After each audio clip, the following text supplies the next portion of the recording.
And ladies and gentlemen of the jury, the prosecution is not going to get that man today. No, because I'm going to get him.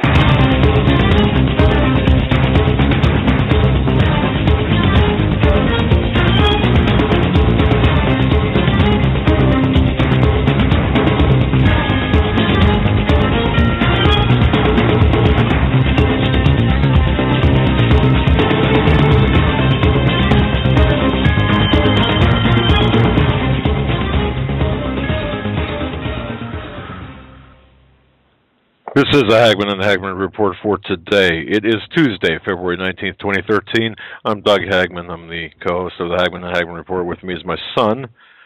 He is the co-host of the Hagmann and Hagmann Report. Together we are the Hagmann and Hagmann Report. And you can find us on our home base on the internet at HomelandSecurityUS.com. That's HomelandSecurityUS.com. Joe, welcome to the program tonight. Very excited to be here. We have another 3-hour show with no guests tonight. Tomorrow we do have a guest. We are going to be joined by Steve Quayle, and we are going to be talking about Nephilim, about giants, about Genesis, and you talked to Steve. Yeah, you have a better idea of the content of the show, but that's the basic foundation. Yeah. I mean, there's going to be a lot of historical aspects discussed about that, but giants, the days of Noah. The Nephilim.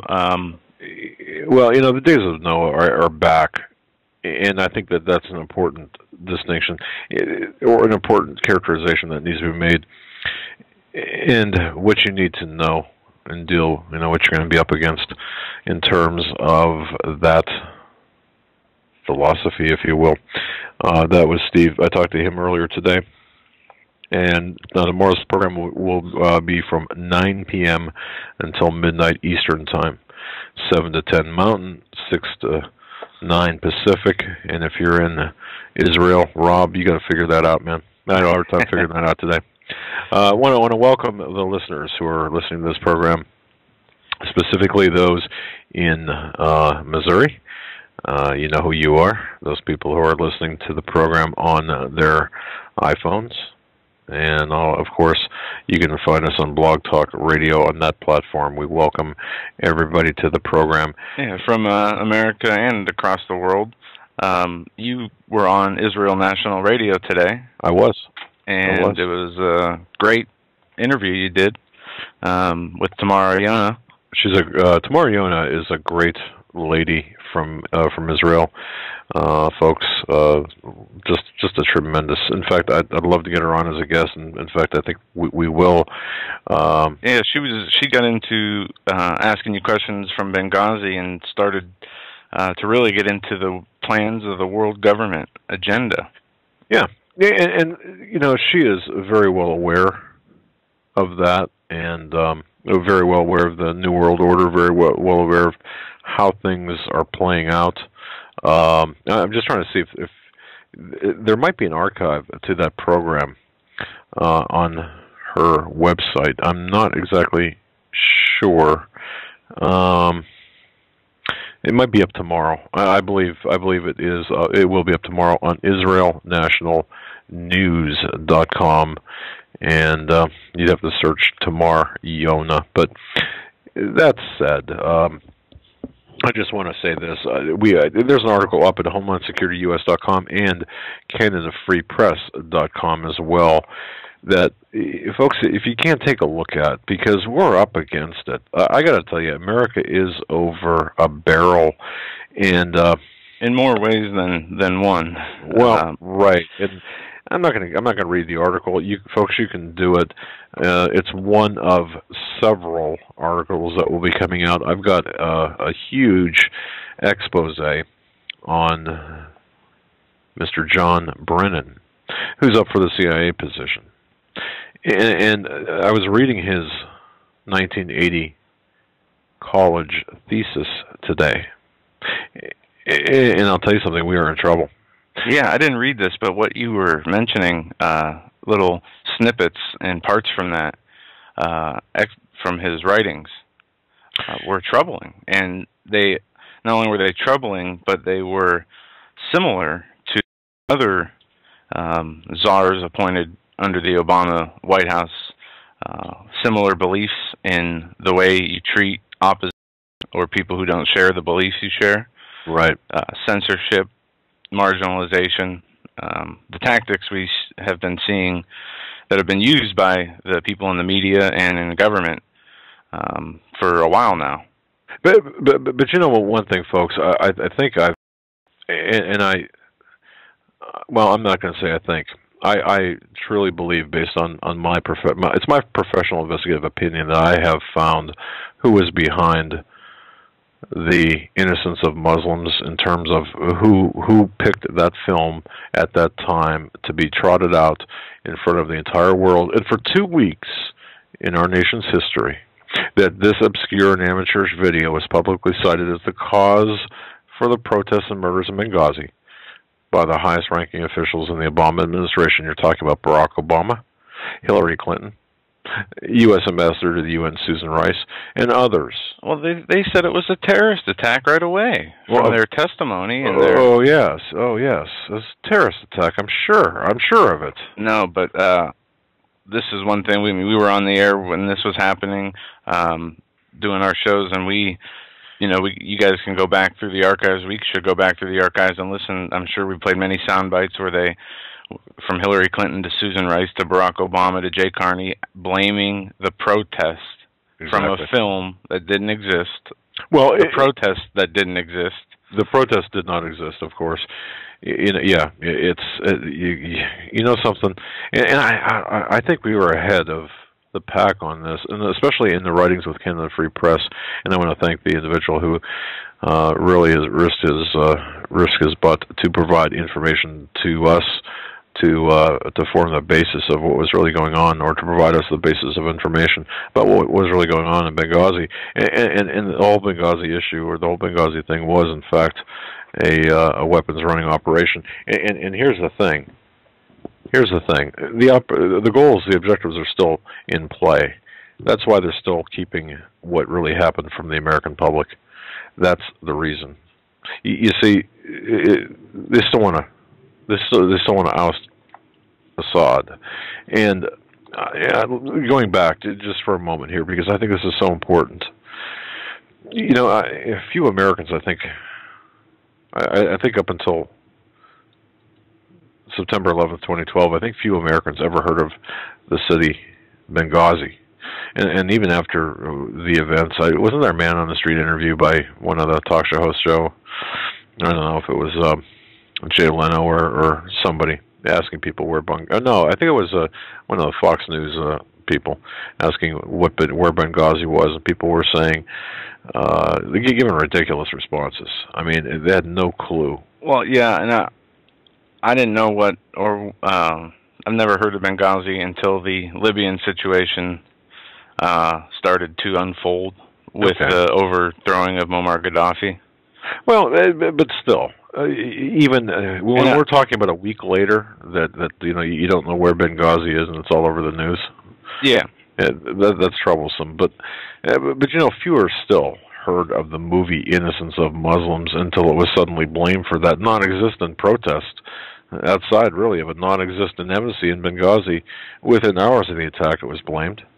Now, as I said, for 2 weeks in our nation's history, this amateurish video was publicly cited as a cause for the protests and for the murders in Benghazi by the highest-ranking officials in the administration.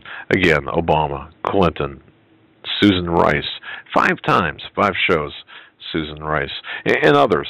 They blamed this little-known video for the attack on what was deliberately mischaracterized as the U.S. consulate in Benghazi. Now, even today, folks, the majority of officials in power, they don't want to talk about what happened.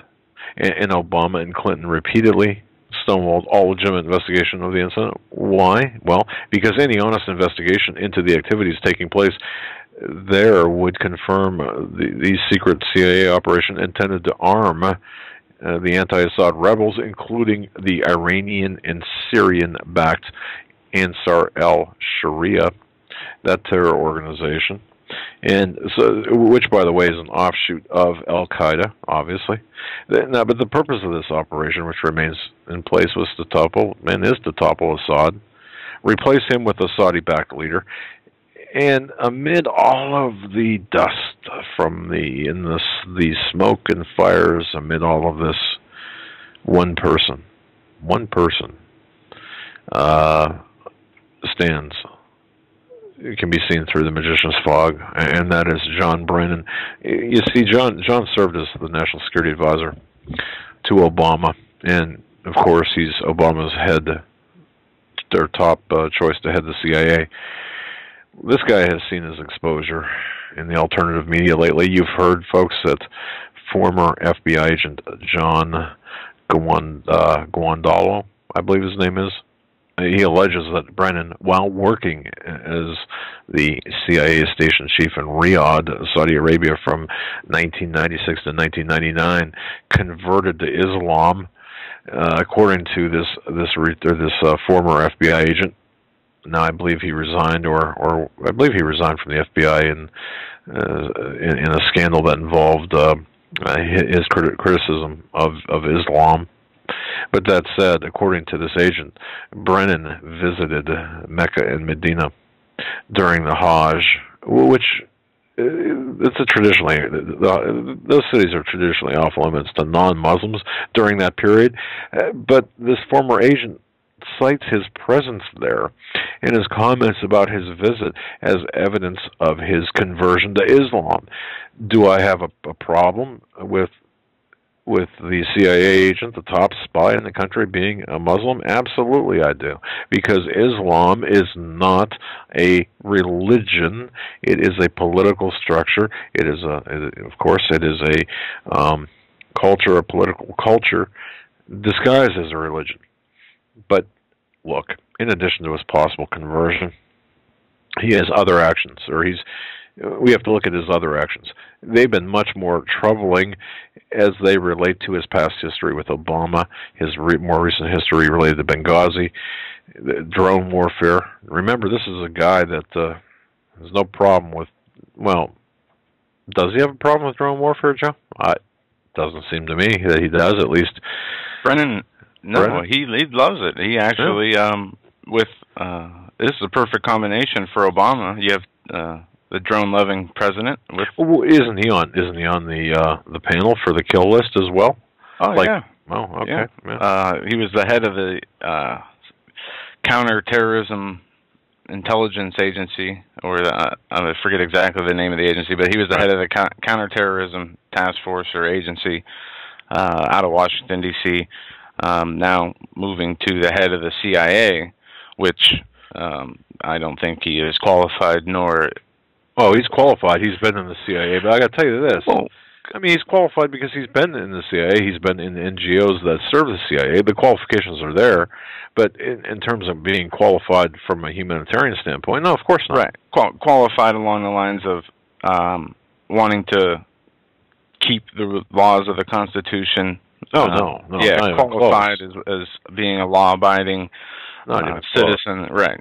And, we got into Syria. Before we go back into the economy, we might as well hit this here. Yeah, well, wait a second. I just want to say this. I'm coming out with an article tomorrow, and God bless Marianne for your work. Excuse me. I'm coming out with an article tomorrow that's going to tie directly. Are you ready for this? It's going to tie John Brennan to the innocence of Muslims. That film, it's going to tie him to that film and his agency to the 2008 passport office break-in, where Obama's passport records were shall we say, fuddled with, and I'm also going to tie several other things with Brennan in terms of a murder that took place in Washington, D.C., right after the discovery of the passport office break-in. So here's the question. It appears possible that by nominating Brennan to be the nation's top spy chief, Is it possible that Obama might be tying up loose ends that are shrouded by controversy? Now, again, one loose end is the Benghazi operation and the manner in which this obscure internet video was immediately blamed. Yet another loose end relates to Obama's passport records, which I just mentioned, while he was on the campaign trail back in 2008. Based on very extensive investigation we've done, the former might well relate to the latter if one follows the digital footprints of both incidents and connects the dots between corporate entities serving or otherwise connected to the United States government. Folks, that's what we found. This is coming out tomorrow. I guarantee you it's going to turn some heads and shake some people up. I guarantee you. Because I don't think anyone else has connected these dots out there. It's a triangulation. And his thesis, by the way, a case study of Egypt, he wrote while he was at the University of Texas at Austin. Now you're hearing all this before I publish when I'm going to publish it, but it appears that Obama will have as his top spy master someone in favor of government censorship. His thesis. Why am I looking at something 30 years old? Why is Joe looking at this? Why are we going through this 113-page document from 1980 typed on it looks like a probably an electric typewriter. I don't know, but it is certainly a typewriter. It certainly wasn't a Tandy. But anyway, why are we looking at this? Because Brennan speaks in favor of government censorship within that document, within his thesis. His thesis offers valuable insight into his thinking and logic, especially as it relates to his personal experience in Egypt. And folks, he spent time in Egypt academically. He's got ties to the Middle East. This guy is more of a Muslim than many Muslims in this country, whether or not he converted. But using such personal experience, Brennan seems extremely capable, readily able to justify government censorship here in this country, just as was the case in Egypt under Anwar Sadat when he wrote about it. And it's important to consider that in his thesis, Brennan argues that too much uncensored or unchecked freedom could be detrimental to Egypt's political environment. And given his obvious pro-Islamic bias, the views he argued, and in his graduate thesis, including favoring government censorship under certain conditions, given his history in the CIA, given his close ties to Obama, is it not reasonable to question Brennan's activities while he served as the national security advisor to Obama during the Benghazi attack?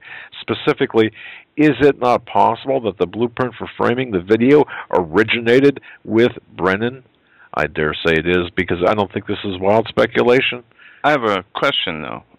Brennan being pro-Muslim, why is he in favor of dropping bombs from unmanned aerial vehicles on so many Muslim nations, killing so many Muslim civilians? You know, that's a great question. I've been thinking about that myself, because I've had a hard time rationalizing how you can do that. Because and folks, I would urge everyone, if you don't mind, to read the article "America Over a Barrel," because the one I wrote and posted on Canada Free, or was published on Canada Free Press by Judy. Thank you, Judy. Today, and also on HomelandSecurityUS.com. See, I think that the goals, even as a Muslim, when you are a Muslim and a globalist, or if you've got Muslim proclivities or Islamic proclivities, even then the globalist objectives outweigh the Islamic aspects of things. Now, does this mean that do I believe that this man converted to Islam? Frankly, I just don't think so. I don't think so. If he did, maybe it was, or if it appeared that he did, maybe it was some sort of a ruse, because he was, as a CIA station chief in Riyadh, Saudi Arabia, he probably had to do some things. Do CIA operatives do things that perhaps don't comport with their morality and beliefs? No, you betcha they do. But see, here's the thing. To answer your question, he might be in favor of dropping bombs from drones, using drones for bombing places in Pakistan and elsewhere, other Muslim countries. But that's a means to an end. And the larger picture, and we all have to look at the larger picture. The larger picture here is this globalist takeover. Do you realize how bad these people want the United States to tank? Oh, yeah. Man, it's in their blood. It's in their DNA. And some say perhaps literally. But that aside, they want the USA to fail. So badly, this is something that we're going to get into later, that we have all these non-governmental agencies, these international organizations working with the American science, psychology boards, scientists boards, the NGOs, different colleges. They are, and we have the publication here, they are trying to shift the public norms. They are trying to change the social norms through global environmental challenges. And there's a new publication that came out today that they are planning social engineering of norms and values in regards to environmental policies. And what they want to do is they have a plan where, through different measures, policy changes, law changes, economical changes, such as taxes, fines, or through advertising and information, change the beliefs, change the behaviors of the American people to the extent that they want to start creating incentives to regain lost freedoms, for example. They want to basically use positive reinforcement and negative reinforcement tools to change the behaviors and social norms of what Americans believe in to fit around their United Nations Agenda 21. You hit the mother lode with this, Joe. You really did. And folks, I've got to tell you, Joe is one of these research bloodhounds. You know, you just kind of you just show him a breadcrumb, point him in the direction, and just let him go. And you know, he'll be back in a day or two, usually with like a bone in his mouth or whatever. But he hit the mother lode on what the agenda is. And you know something? We talk about mind control. And I've heard, by the way, some from some talk radio hosts and some pretty influential bloggers saying, you know what, Doug?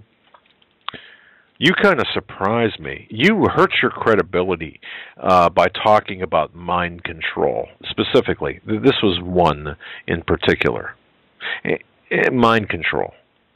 And I thought, you know, there is so much documentation about mind control, about how we are, as a society, are being brainwashed en masse, that how can, you talk about credibility, how can we remain credible without talking about mind control?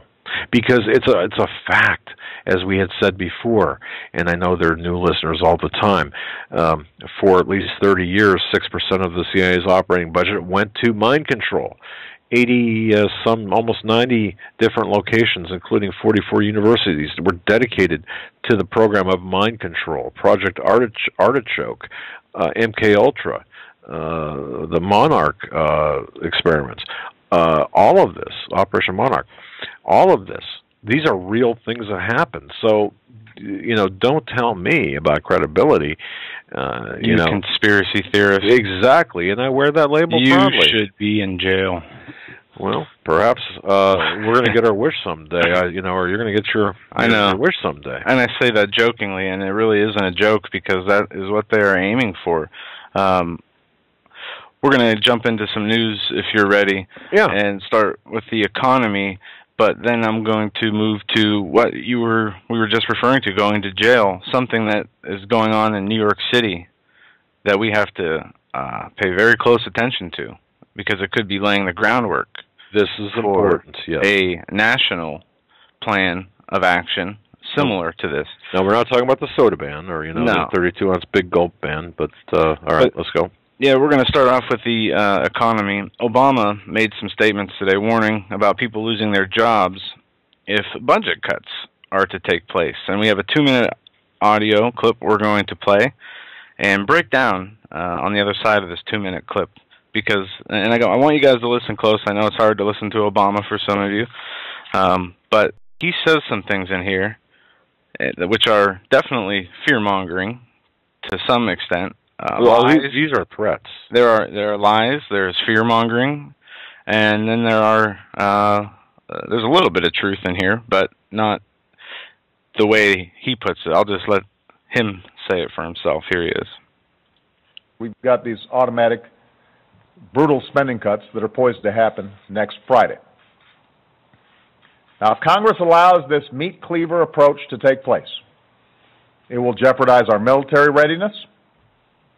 It will eviscerate job-creating investments in education and energy and medical research. It won't consider whether we're cutting some bloated program that has outlived its usefulness or a vital service that Americans depend on every single day. It doesn't make those distinctions. Emergency responders, like the ones who are here today, their ability to help communities respond to and recover from disasters will be degraded. Border Patrol agents will see their hours reduced. FBI agents will be furloughed. Federal prosecutors will have to close cases and let criminals go. Air traffic controllers and airport security will see cutbacks, which means more delays at airports across the country. Thousands of teachers and educators will be laid off. Tens of thousands of parents will have to scramble to find child care for their kids. Hundreds of thousands of Americans will lose access to primary care and preventive care like flu vaccinations and cancer screenings. And already the threat of these cuts has forced the Navy to delay an aircraft carrier that was supposed to deploy to the Persian Gulf. And as our military leaders have made clear, changes like this, not well thought through, not phased in properly, changes like this affect our ability to respond to threats in unstable parts of the world. So these cuts are not smart, they are not fair, they will hurt our economy, they will add hundreds of thousands of Americans to the unemployment rolls. This is not an abstraction. People will lose their jobs. And there you have Mr. Obama spewing his lies as fear-mongering. This is probably one of the most important 2 minutes of Obama talking that you've heard. Basically, ever. What he says is, if Congress does not take action and raise taxes, planes will fall out of the sky, jail doors will be left open, there will not be any, emergency responders to respond. You will not be able to get flu vaccinations or cancer screenings, and the military will have to, go away. The education will be hurt. But basically, it's just a longer, more drawn-out way that Hank Paulson told Congress martial law would be declared if they didn't pass the TARP bailout. Now, yeah, and let me just say this, and here's what's, just to decode things. You have Obama and the progressives, the Cloward Piven people on one side, and you've got the John Bonnier type of people on the other side, and they are visibly antagonistic toward one another. But behind the scenes, they're striking deals. They are striking deals to the extent that that what we're seeing, what we're treated to, is nothing more than one of those professional wrestling shows that we see, on 1 o'clock in the morning on Friday night on some obscure channel. This is what we're seeing, but see, here's the deal. The preparations, the groundwork, folks, and please understand this. If you get nothing else out of tonight's program, understand this. The groundwork is being laid for a single world currency. Now, how do, they have to overload our system. They've got to destroy our dollar, and then they can now from here. I'm not sure if they're going to usher in a intermediate type currency for the North American sector of the globe, of the planet, or if they're going to incrementally offer some sort of strategic reserve or strategic or an SDR type thing, a basket of currencies. I want to go back to what the president said about these budget cuts. First, he called it a meat cleaver approach. Okay, now he could have said an assault weapon approach, but he didn't. This isn't from Congress taking action. This is from inaction he sees from Congress. Now, he starts out by saying it does not, these cuts will not distinguish between projects that are wasteful or old versus those that are out of necessity, things we need. Well, the president hasn't passed a budget or even proposed a budget in his... Well, it's up to Congress to do that and him to sign it, and they have not come to any type of agreement. And of course, I believe this did extend prior to Obama, just a year maybe. Maybe I'm wrong. If I'm wrong, I apologize. But here's the thing. What better way to be able to save the day by executive fiat, by executive order, by executive directive, than to have this happen? And see, here's my problem with this, Joe, is that the Congress people know this is going to happen, know this is what he's going to do, and they're allowing him to do it. Yeah, and they're working together, and the president can use there's an article here that goes along with the audio. Obama warns people will lose jobs if budget cuts take effect next week, as he urges Republicans to accept higher taxes. Obama warned Tuesday that people will lose their jobs and the unemployment rate would tick up again if steep budget cuts take effect next week. He urged Republicans to agree to a plan proposed by Senate Democrats that would partially offset $85 billion in sequestration cuts scheduled to take effect next week through new tax revenues. And he cited that the Department of Education would be hurt, that our military readiness would be hurt. Then he followed that by saying EMS workers would not be able to respond to people in need. The FBI would be furloughed. Border Patrol personnel, they'd have their hours reduced. Federal prosecutors would have to let criminals go free because they wouldn't be able to afford to prosecute cases. Teachers would lose jobs. Hundreds of thousands would lose access to flu vaccines and cancer screenings. Now, let's work backwards. Cancer screenings, flu vaccines. Right. Nobody needs it has nothing to do with anything that he is trying to implement through tax raises or letting this go. That has nothing to do with it. The Bill and Melinda Gates Foundation will make sure if you want a flu shot, you have one.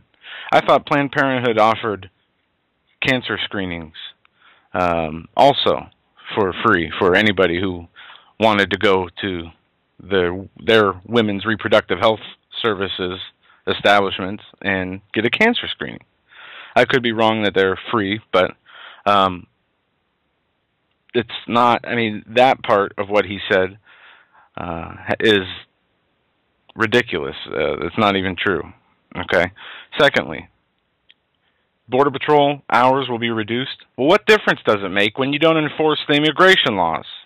When you already have Border Patrol working to catch people who are entering the country illegally, when you just let them go, you're already wasting money. Aside from the Border Patrol agents and their families needing the income to survive from their job, there will be nothing of policy or of substance that changes if that were to happen. What are the federal prosecutors doing? Are they even prosecuting anybody but whistleblowers? A lot of the points he made in those comments are fear-mongering tactics. Let me tell you something. If taxes are not raised by next Friday, There won't be any federal prosecutions that will be dropped because of it. No Border Patrol or government agency will see a cut in hours, in pay. In fact, Congress is even they're creating a bill to give themselves all free ski trips once a year.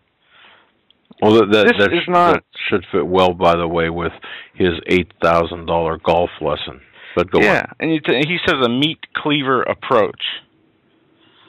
That just really struck me the wrong way, because he says that as though there was an action taken, as though Congress passed a law to cut programs or to cut spending from certain programs. And going back to what he says about the distinction between wasteful programs and programs that are a necessity. Well, couldn't you do just a little bit of work to make sure that you're not wasting billions of dollars on programs that are known to be wasteful, that have a history? I mean, how long would it take to clean some of that up? You got 535 people in Washington who are paid to work on this stuff on a daily basis, but nothing gets done. Everything seems to continue to get worse. And this article goes on to say, as Obama spoke, he was surrounded by a group of first responders who he had invited to the White House to illustrate the kind of jobs that would be at risk if the cuts take effect. Kind of like with Sandy Hook, where he surrounded himself with children to demonstrate the possible damage that could come to one of these children if universal gun banning wasn't implemented. Obama seems to do a lot of political posturing, but regardless of if taxes are raised, regardless of if this meat cleaver approach is left unmessed with and the budget cuts take place, it's not going to make a difference in the long term of our economy. We have a dead dollar where the percentage of its value has decreased, 96%, 98%. It only has a short little bit left to go before it's worthless.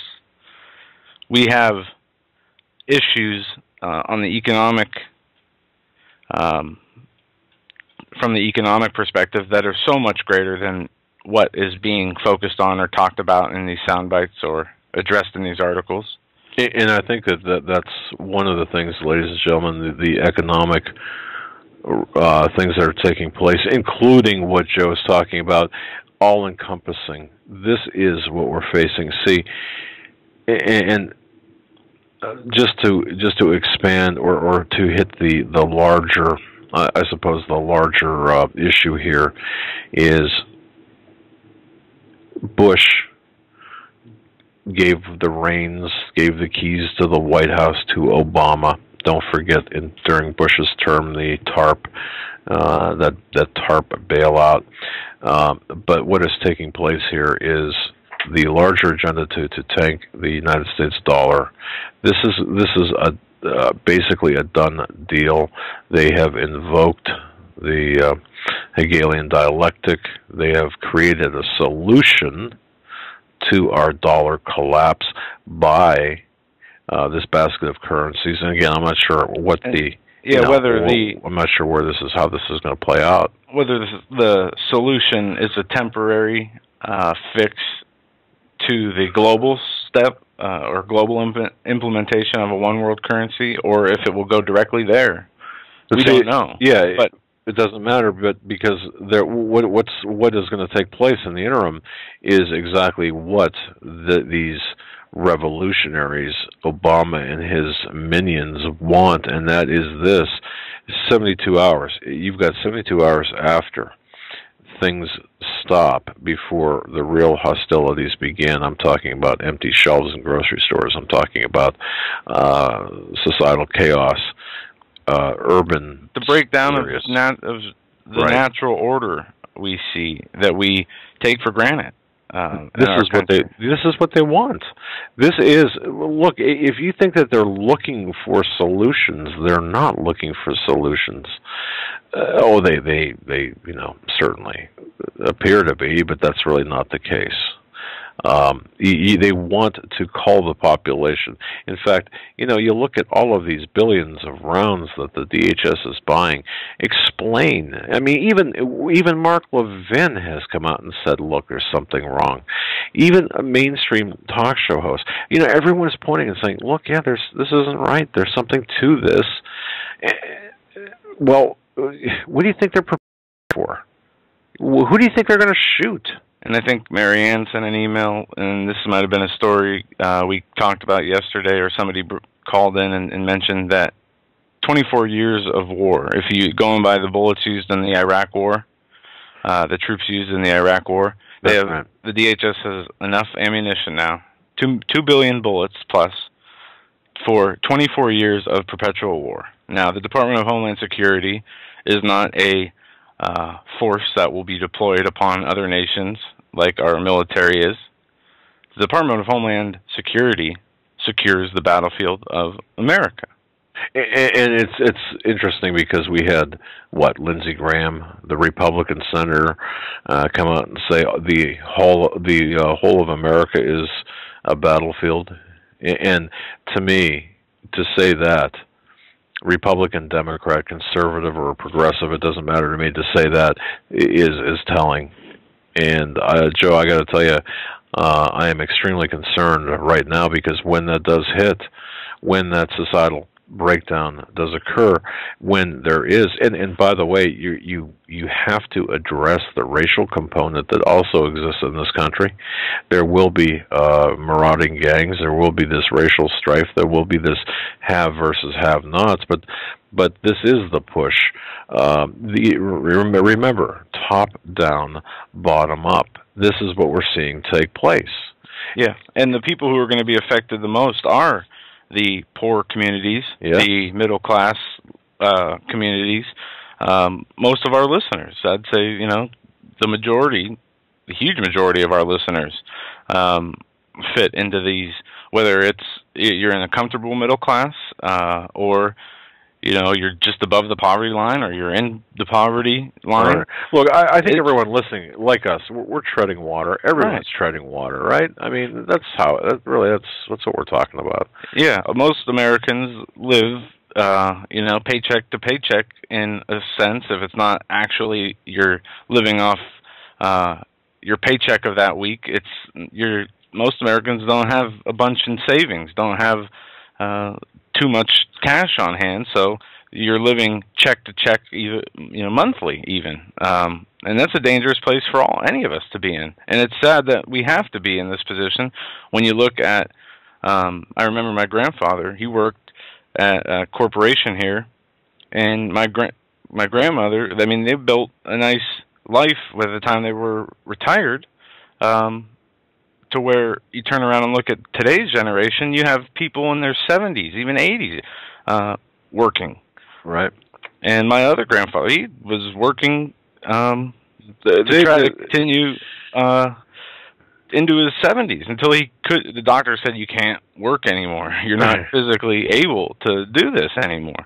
And we see, and I've heard on Bloomberg Radio and these economic stations where they talk about, well, they in the Neil Board show where people call in, or whatever the show is that offers money advice, and say, I have a mortgage, and this is how much I have in my savings, and my mortgage is this month to month, and they're figuring out they're going to have to work till they're 70 or 80, or they're going to have to sell their home or change the way they live because it's unsustainable. But this article we didn't touch on yesterday, Bye Dollar, Hello Yuan. And so it begins, this is a currency war article. Oh, and this is so important. And it says this, okay, we're seeing this starting with the yuan trading in banks worldwide at this time. This will mark the beginning of the official end of the U.S. dollar. Watch for nations dumping the dollar, which will lead to rampant inflation.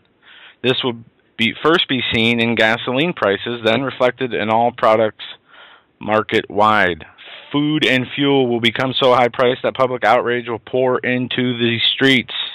This may start slow, but if we as a nation suffer any catastrophic military setbacks anywhere in the world, the process of dollar dumping by foreign nations will become frenzied to the point that we may see an overnight meltdown of the U.S. economy.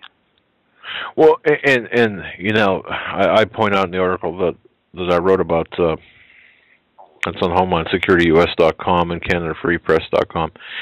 And folks, feel free to comment, good, bad, or indifferent, at CanadaFreePress.com. Your comments are always welcome. You might want to tear me a new one, or just you know, but we're seeing this. We are in uncharted waters right now, but we're seeing the. As you said, with the trading, the stock market, people say, "Well, it hit a new what's high." Up with the stock market? Yeah, it's great. Headlines today: the Dow reaching a new high, and I think it was up there on Drudge earlier, but that's not because the stocks or the companies that the stocks are connected to are gaining in value. Right. At the same time, we see these headlines of, stock market hits another record. Well, you know what else hits a new record? Gas prices. All-time high records. Could hit all-time high records for gas prices, just like that article stated. The national average for regular gasoline is $3.75, up 45 cents in just less than a month. Experts say prices should continue to rise, at least 5 cents a week, until early April. It goes on to say, some states have different prices, like Montana, Wyoming, they're $3.19, while other states are, $4 almost, or some of them above $4.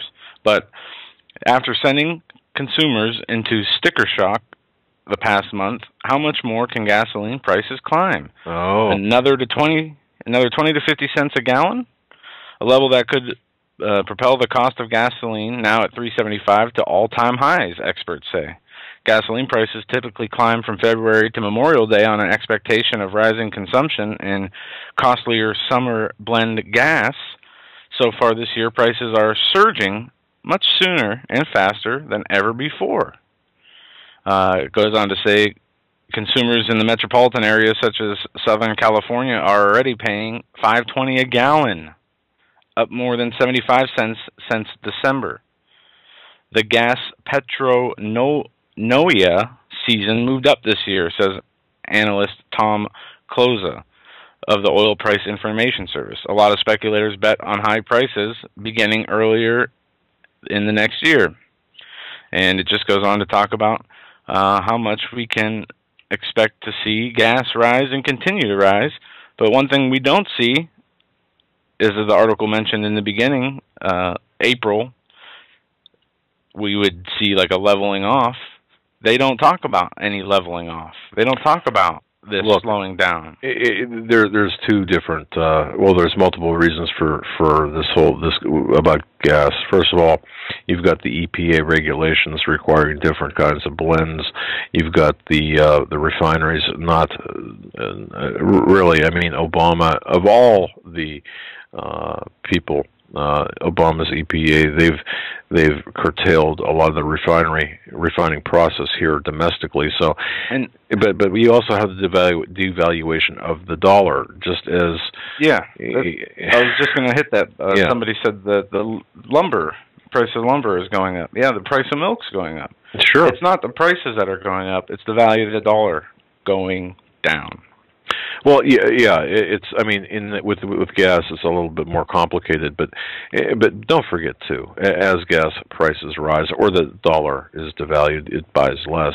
That's going to it's going to have a domino effect. Of course, we don't have to tell you this. The products in the grocery stores are going to get higher. Pretty soon, you're going to be paying, instead of $2.99 for a loaf of bread, you might be paying $5 for a loaf of bread, and any elected official. The world reserve currency, I didn't mean to interrupt you. We have the world reserve currency status. Currently. In Europe, in American dollars, you'd be paying $7 or $8 for a gallon of gas right now. Correct. If the euro was the world reserve currency, then you would see a switch where Europe would pay less for gas and the United States would be paying the higher cost. Well, let me make this clear. We are going to see the U.S. dollar lose reserve status. It's coming. It has to. We are right now. Reality is catching up to the United States, or really all Western governments. The underlying financial position of our dollar is rapidly deteriorating. The welfare costs, or all of the government programs, the costs associated with them are spiraling out of control, and the governments, all Western governments, but in particular the United States, they're heavily in debt. We cannot realistically underwrite the global banking system, which is insolvent. And people don't get that. It's insolvent. Through the derivatives market, these other bubbles that they've created, they have created this artificial money cap, really, where there is said to be all these trillions of dollars, and I'm talking U.S. dollars, euro, Russia money, China money. There is more in derivative tradings than there is all the money in the world. Exactly. And, when did this start? We might ask, when did this take place? Well, we can look at, perhaps, we can go back to maybe 2003, 2004 in terms of the Fed. Think back then, Alan Greenspan, the Fed decided to rescue the stock market by cutting interest rates to 1%. I don't know how many people remember that. That was back in 2003, roughly. It has been, since that time, nothing but crisis management. That's kind of like playing whack-a-mole with the dollar.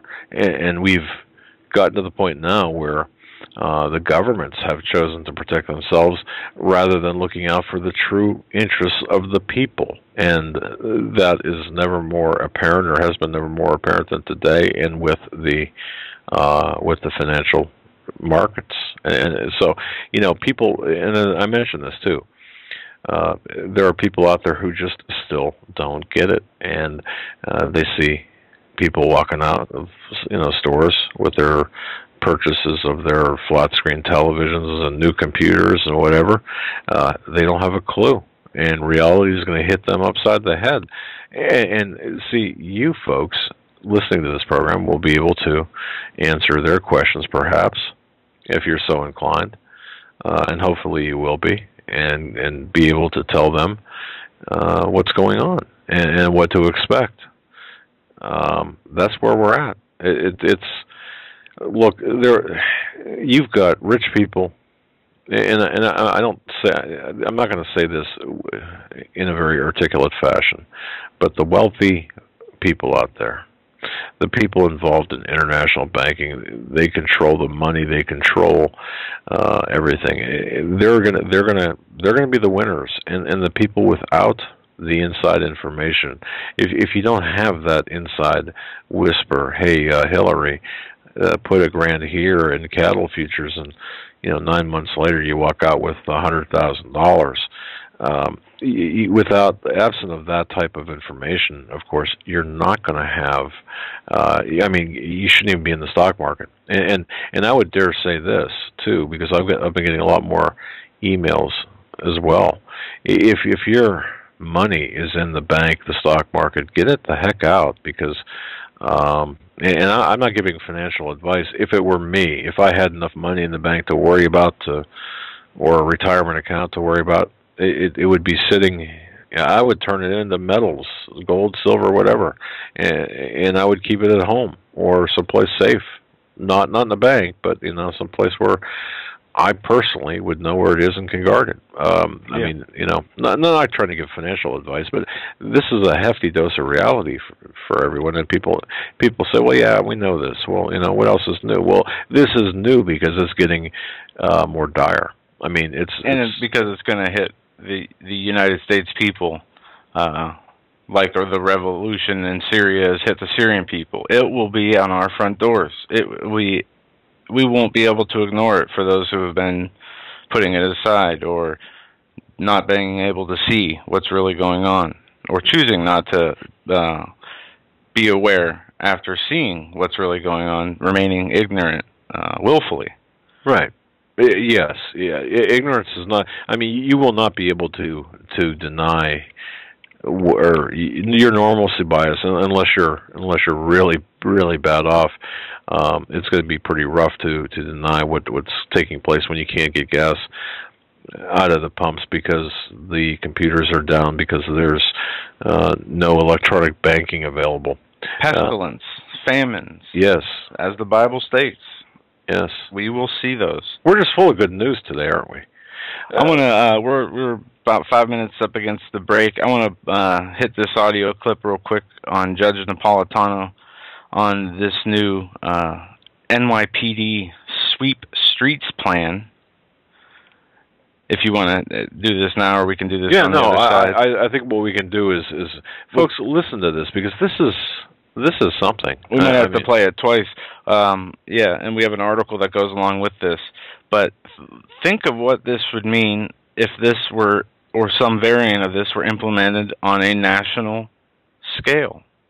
And don't think it, perhaps, yeah, the plans are already written out. Yeah, exactly. That's what I was going to say. So, but they're using one example here. They're saying that the New York police can arrest mentally ill people, or people they deem to be mentally ill. But they're using the excuse that, or saying it's just for those people who have been ordered to take medication because of their psychiatric illness, and they stopped or have not been taking it. But, right, and that's the excuse. Bogus. It's bogus because the police do not have access to those records. Correct. And so Judge Napolitano is in this clip. It's 3 minutes and 20 seconds. We'll play this, come back, go to the break, right, and break this down on the other side. All right. So do police have the right to arrest the mentally ill on the streets for skipping their medication on or off the streets? It's a question that's come up several times in the wake of multiple mass shootings now and some subway attacks here in New York. Well, now New York City police are taking the idea one step past that. The nation's largest police force putting together a so-called most wanted list of mentally ill patients, and officers plan to arrest them even though they haven't committed any crimes.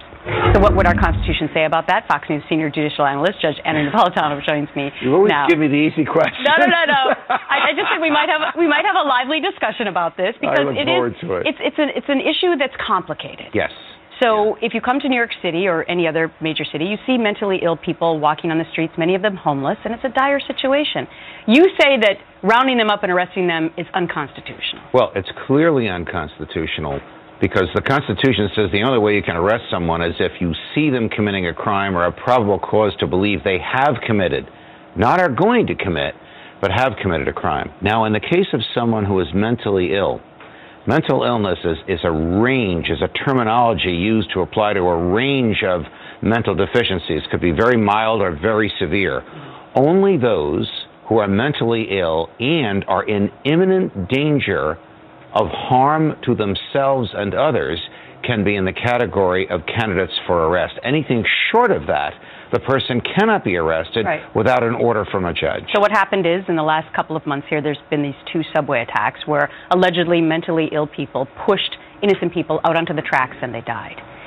My question to you, though, is how do you know at what level that mentally ill person is? How can a police officer gauge that when he or she's walking down the street and know whether or not they're to that point that you're describing? They can't, and it's not their job to do so. That's why if a person is been adjudicated a danger to themselves and others and is not incarcerated, that's one thing. But a cop looking at somebody in a subway saying, "I think you're crazy. I think you're going to push somebody into the subway, the path of the subway train, and therefore I'm going to arrest you." That's not permissible under our system. We do not have a system of government that lets the government predict who's going to do the wrong thing and arrest them before they do it. The police should be there to keep us safe. The MTA should operate subways and subway platforms that are safe, but you can't arrest groups of people because of what some 1 or 2 among their number are likely to do. That's what they did in Eastern Europe when we overthrew those governments. I think that people, though, who have been victims of crime or threats resulting from situations like this are frustrated. Yes. Because yes. many times you cannot mandate for mentally ill people to take medications. Yes. And when they're on medications, they're fine, but when they're not, they can be violent. Yes, so that's the gray area where a person has been ordered by a judge to take their medication and doesn't, and then may be in a position where they could harm someone. Mm-hmm. That's why we have a Second Amendment, so we can protect ourselves. And that's why he knows the Constitution. Judge, great to see you. Hope you had a great weekend. Pleasure. Thank you, Gretchen. And there you have it. And we will talk about the breakdown of what they were talking about with Judge Napolitano, the mentally ill roundup plan in New York City, the mentally ill New Yorkers. And it has been compiled a most wanted list. This from the New York Post. We're going to break down what they are doing, what the city is doing, what the police are doing, and their reasons behind doing it. And it is scary because when you think of what they can do when they consider somebody mentally ill, and we've seen reports, Christians paging Mr. Bloomberg against centralized federal authority, people who deny global warming, man-made global warming. But we'll hit that on the other side. Folks are listening to the Hagmann and Hagmann Report this Tuesday, February 19th, 2013. We'll be right back after this short message. Stay with us.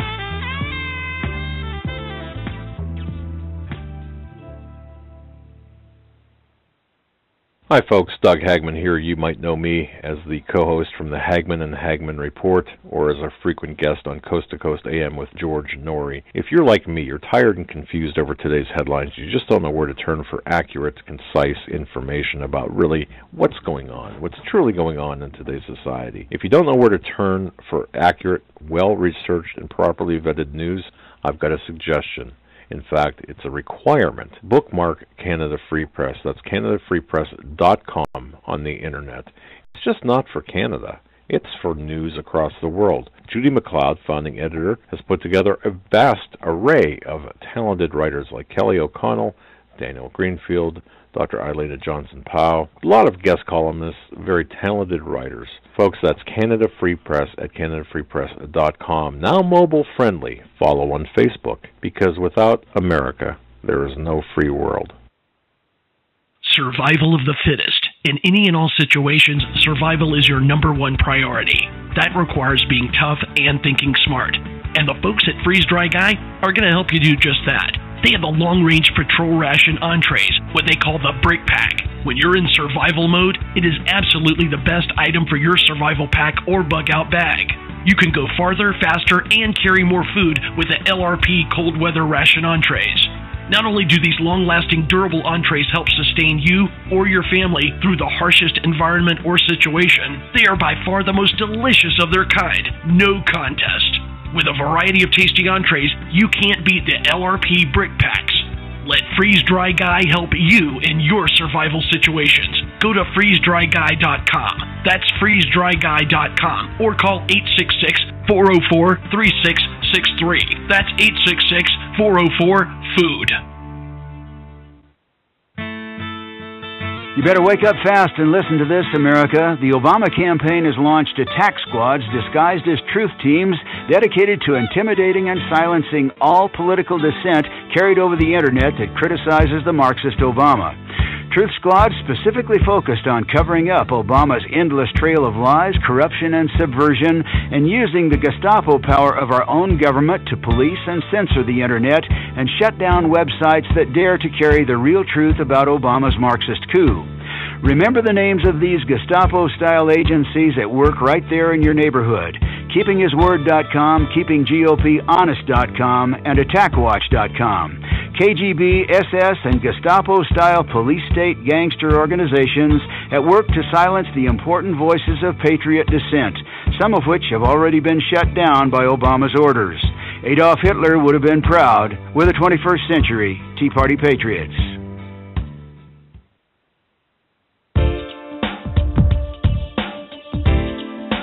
Hold on to your seat. The Hagmann and Hagmann flight is now taking off. Doug and Joe Hagmann have cleared the runway of TSA agents, jihadists, political crackpots, and global elitists. Now get ready for some real news. Here they are, Doug and Joe Hagmann.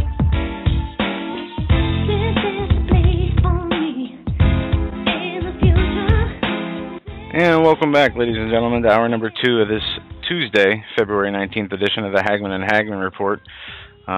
So glad you could join us tonight. Before the break, we played a clip of Judge Napolitano being interviewed on Fox Morning News talking about the roundup of mentally ill by the police in New York City. There's an article here on the New York Post that I'll post in the chat room for those who are listening without being in the chat room or archive. It's called Scoop the Nuts, Mentally Ill Roundup Plan After Train Pushes. And what they are doing is after a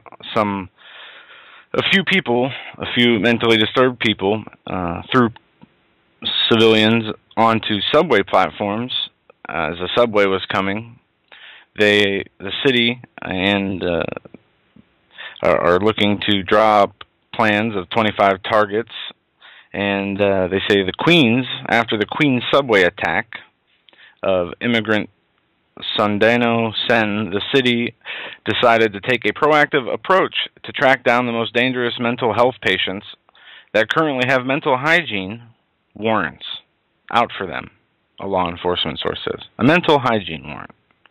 Those warrants mean that the patients are not wanted for a crime, but instead are being sought because they are not getting their court-ordered treatment.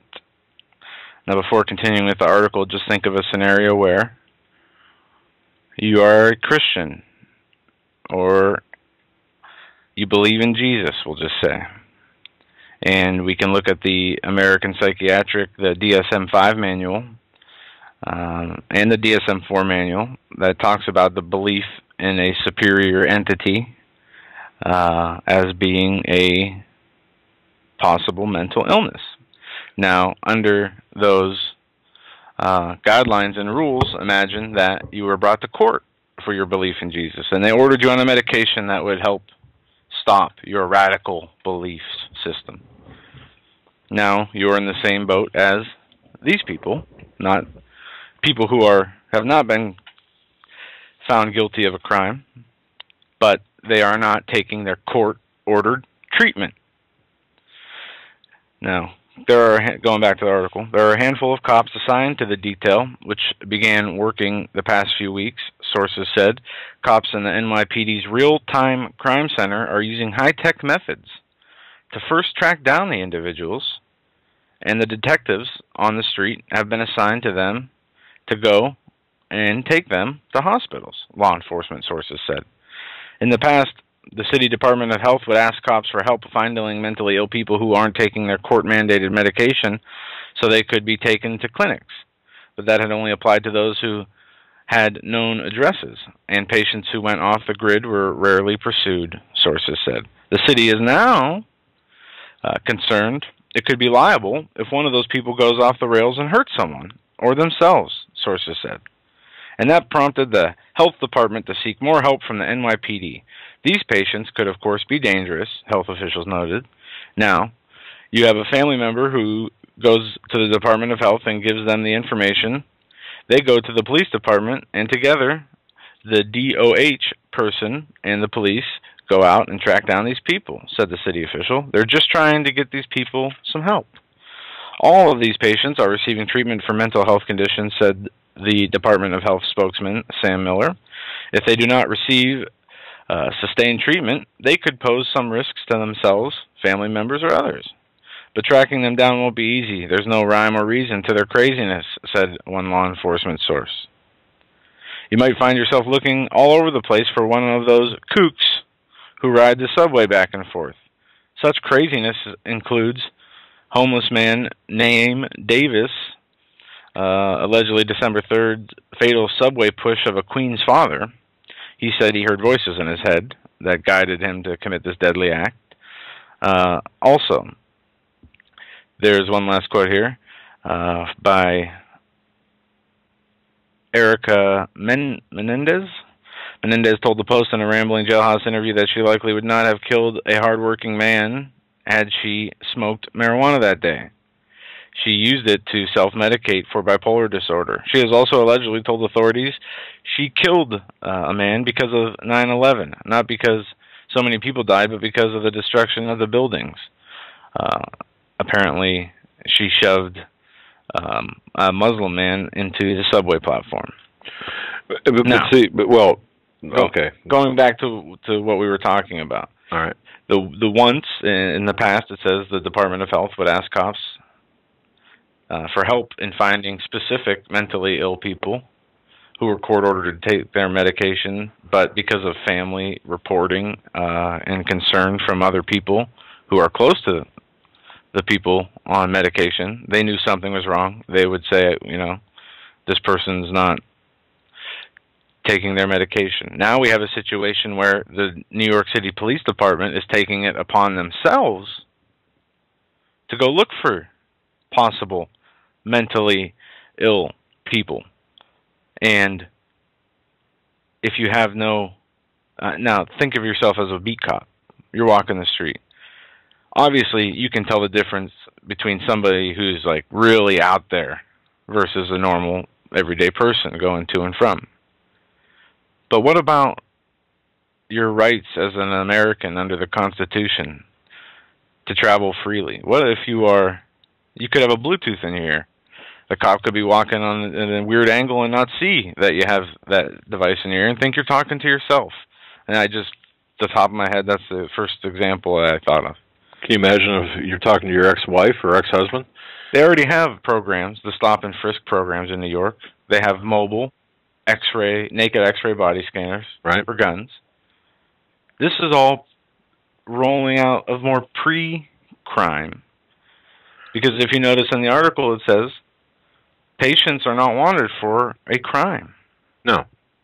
They're using the mental health system. Look, and I don't know whether you folks got this or not, to segue off of what you're talking about. Connecticut. They're proposing a bill for forced mental health checks on homeschoolers.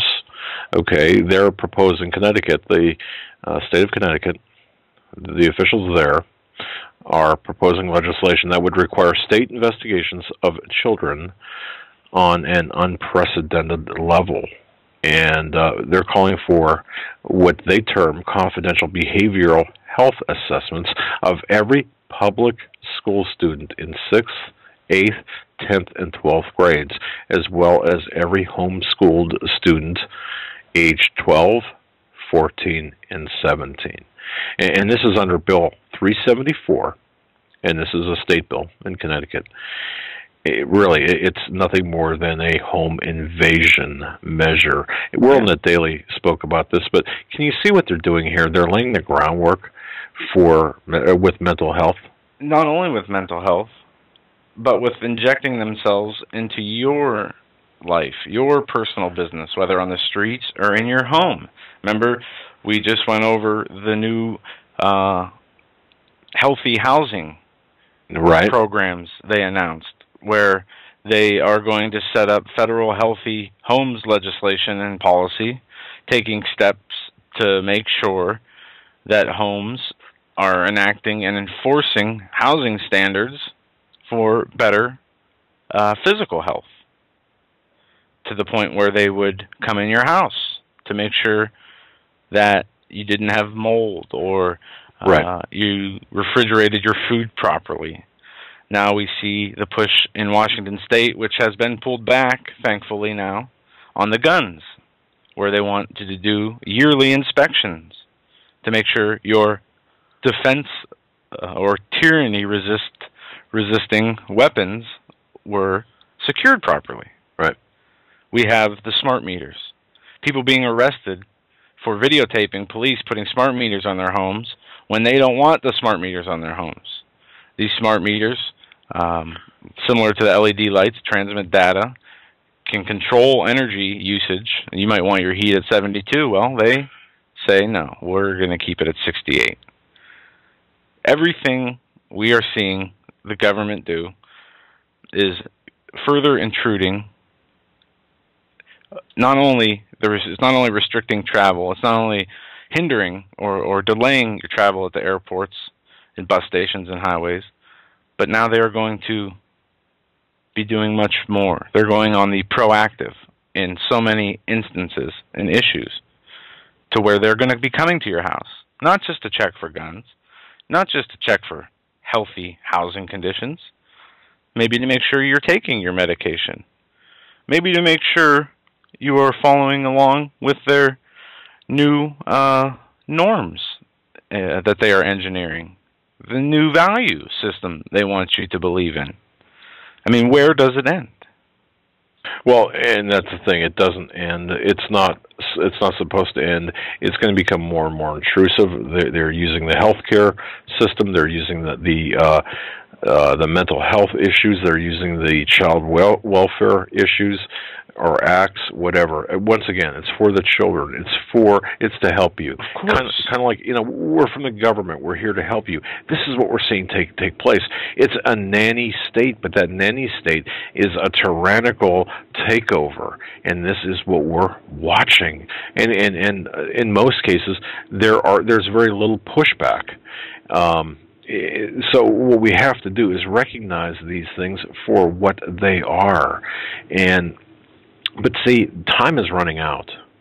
Time is running out to the extent that we're at some point in the very near future, and I would suspect anytime if I think we're going to get some sort of shot across our bow March, April. In that time vicinity, anytime between we'll say March 21st through through April 22nd, 23rd, 24th. What are you basing those dates on?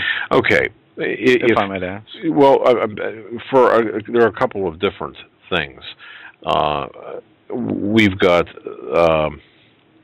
If we're looking at who's actually running things, you're looking at people who believe in the significance of certain dates in their calendar. Okay. All right, kind of like a jihadist would look at Ramadan as being a time to launch an attack. Well, these people have a different scale of thought.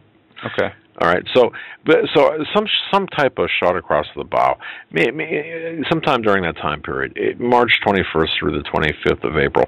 If not, look, I don't have a crystal ball. I don't know if that. I mean, that's just really a wild guess on my part. So understand that. But if somebody said, "Look, you just tell me what you think. Tell me." Well, this is what I think. But see, I really think, and now this is based on history. I think that the real economic problems are they might last until October. I mean, they might be stoved off until October, and they might not even happen then. But October, September. Yeah, the longer we can delay, or the longer they put off actually collapsing the dollar, the better it will be for us. Those who are aware of what's going on, those who can prepare, either spiritually or physically, whatever the Lord leads you to do. And that would be good to not see an economic collapse at the end of next month or the month after. No. Hopefully it would, And look, let me just really drive this point home. I am not a date setter, because setting dates is not, there's no way you can predict it. Just understand, the powers that have the influence and the ability to people have the influence that have the ability to influence things. Their objectives are the same. I mean, their objectives have not changed. Their plans change, but their objectives don't. So setting dates is really is just it's a futile endeavor. But once again, I've had people say, well, what do you think? Well, I mean, if I was to hazard a guess, and that's just all it is a guess, that would be a time period to watch, as well as, the end of, like I said, or, September, October time. But now that period of time is based a lot on historical performance of the stock market and of various functions of the stock market. So that's more, I don't want to say scientific, but that has more historical precedent than anything else. That's based on, once again, historical precedent. You look back in 1987, what happened in October, and there you have that. So that was in October, and then, of course, the different blips. If you look at the charts of stock market charts. But anyway, that's kind of what I'm thinking of. And remember what I said yesterday, too. I think that this is important as well. I really think that what is taking place right now is there's an identification process going on. And remember I said let the dandelions grow. If you're looking over a kind of golf course type environment, where the grass is neatly trimmed, but somebody forgot to put the weed killer on it, you'll see a whole bunch of dandelions sticking up. Well, when there's one or two, well, that's one thing. But when there's a whole lot of dandelions come up, that's when the lawnmower comes out or the weed whacker and the dandelions get taken out. And I think that that's what we're looking at. I think that the attempt right now is any dandelions that do spring up, the objective or the plan is to vilify those dandelions, or people, if you will, and from there to marginalize them. But the real culling of the dandelions or the troublemakers are going to happen. It's going to happen when, of course, there's enough to harvest, if you will. There's going to be some examples made. I have no doubt in my mind. People who push back, maybe it'll be in the gun legislation, maybe it'll be in the economic situation, maybe it's even a homeschooling, or even, as Joe was talking about, a mental health situation. I do believe that that's going to take place. But look, they're looking, the powers, they want to divide and conquer. They want us to fight among themselves. And how great would that be? Let us fight each other, and then they'll come in and take out the rest that are political dissidents, that don't agree with the tyranny that's going to be imposed upon us. This is what I believe. And remember, too, and I said this yesterday, we're not talking about our reality. We're talking about their reality, what they believe in. And we're also not talking about our reality. We're talking about the perception of reality. So all of that together. And to add on to what you're saying, the perception of reality or our reality changes based on what their agendas are, as they are, in their own words, social engineering the norms and values of people to affect behaviors. That's correct, yes. Yeah. And when you're done, if you're done, you're muted. Yeah, I'm done. Okay. I want to jump here to this domestic drones in U.S. skies. This is a real quick clip, and we're going to hit this clip and some news headlines, and we should take some phone calls, as we're already about halfway through the show. That's incredible. Okay. All right. This is domestic drones in U.S. skies. This is a 2-minute clip from CNN. This is important.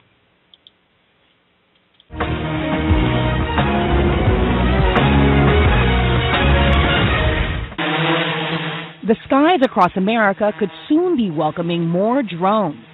The FAA is seeking proposals from cities, states, and universities to create 6 test sites for unmanned aircraft systems. The sites will help officials develop safety standards that will allow the government to fully integrate drones into the national airspace by 2015.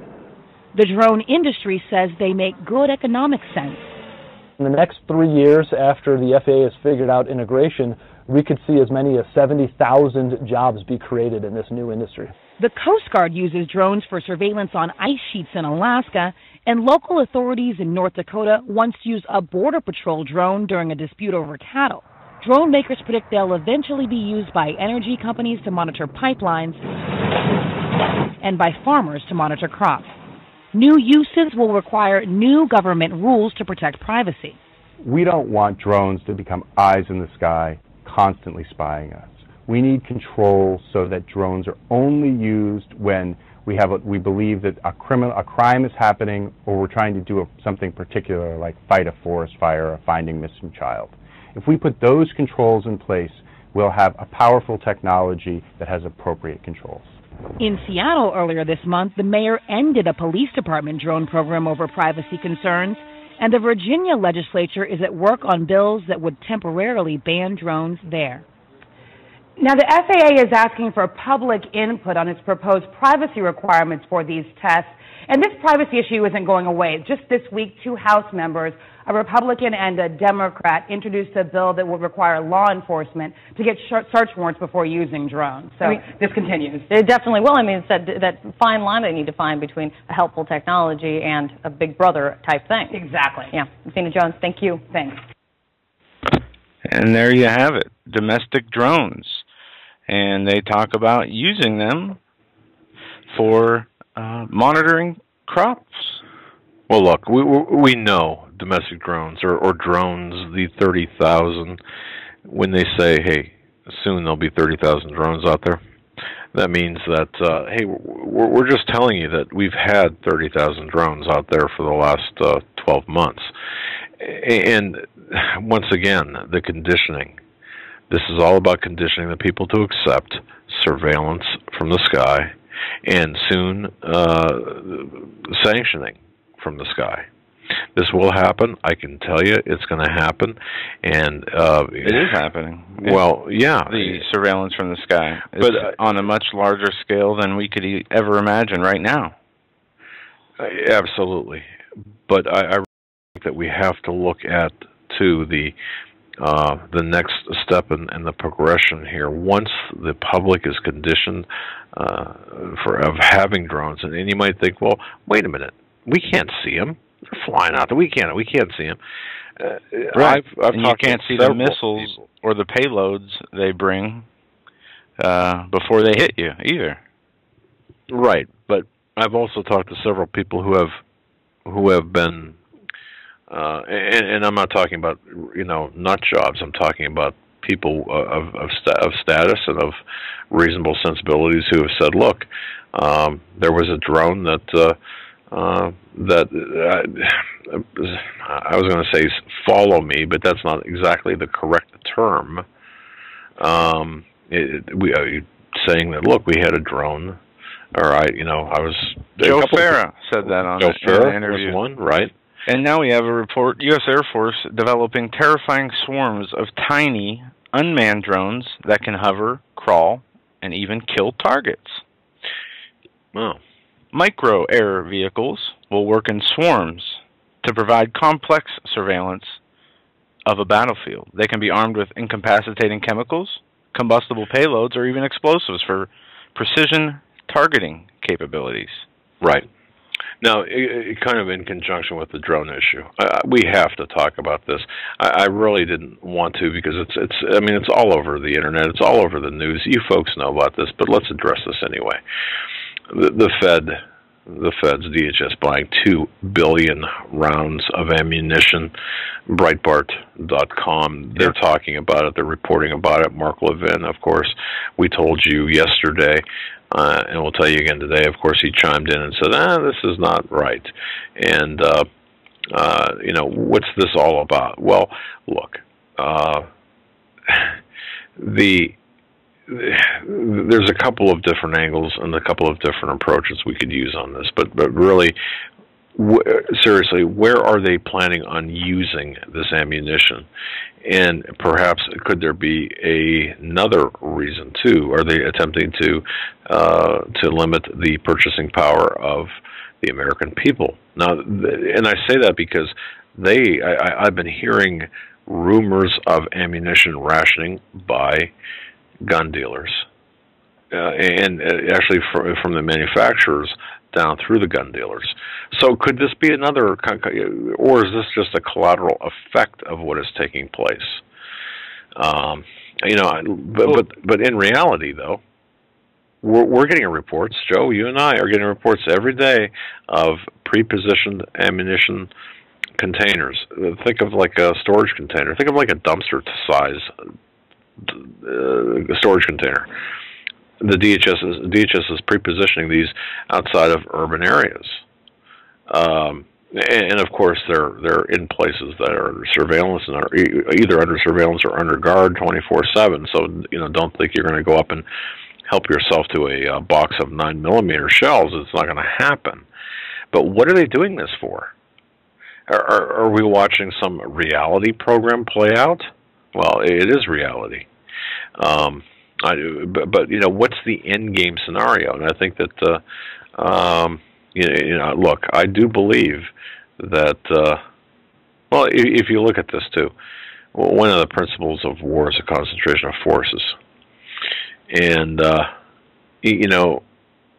without getting too deep into this whole concept, if you think there are, 100 million gun owners in the United States, and many of those people, they know and understand the Constitution. They know and understand what the Second Amendment represents. They do pose a threat to the powers. Well, that concentration of force as a principle of war, consider that, if based on surveillance, and by the way, I mentioned this yesterday, let me mention this again.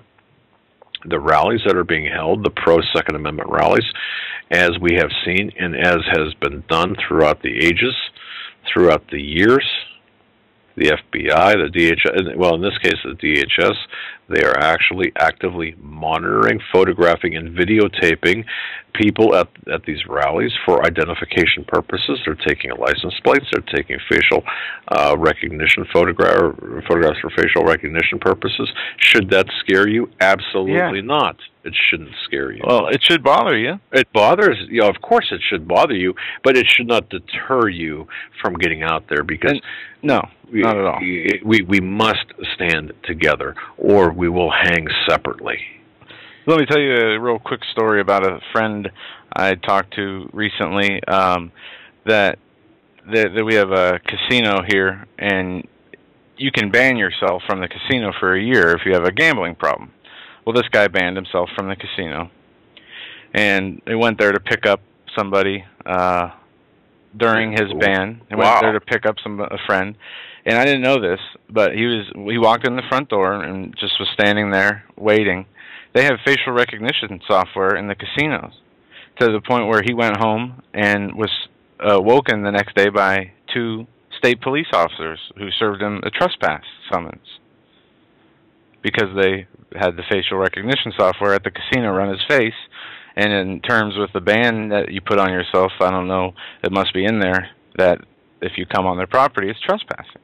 Wow. But that's just an example of the power of facial recognition software. And I don't go up there, except once in a while with family or something, birthdays. But this is something I didn't know. There, yes. I didn't know they had facial recognition software in the casino. And I was kind of taken aback by that. It makes me never want to go there again. But moving on, Department of Homeland Security, staying on the Department of Homeland Security, a DHS supplier provides shooting targets. They are cardboard cutouts of non-traditional threats, such as women, elderly, and children. Yes. A provider of realistic shooting targets to the DHS and other federal agencies has created a line of non-traditional threat targets that include pregnant women, mothers in playgrounds, and elderly American gun owners.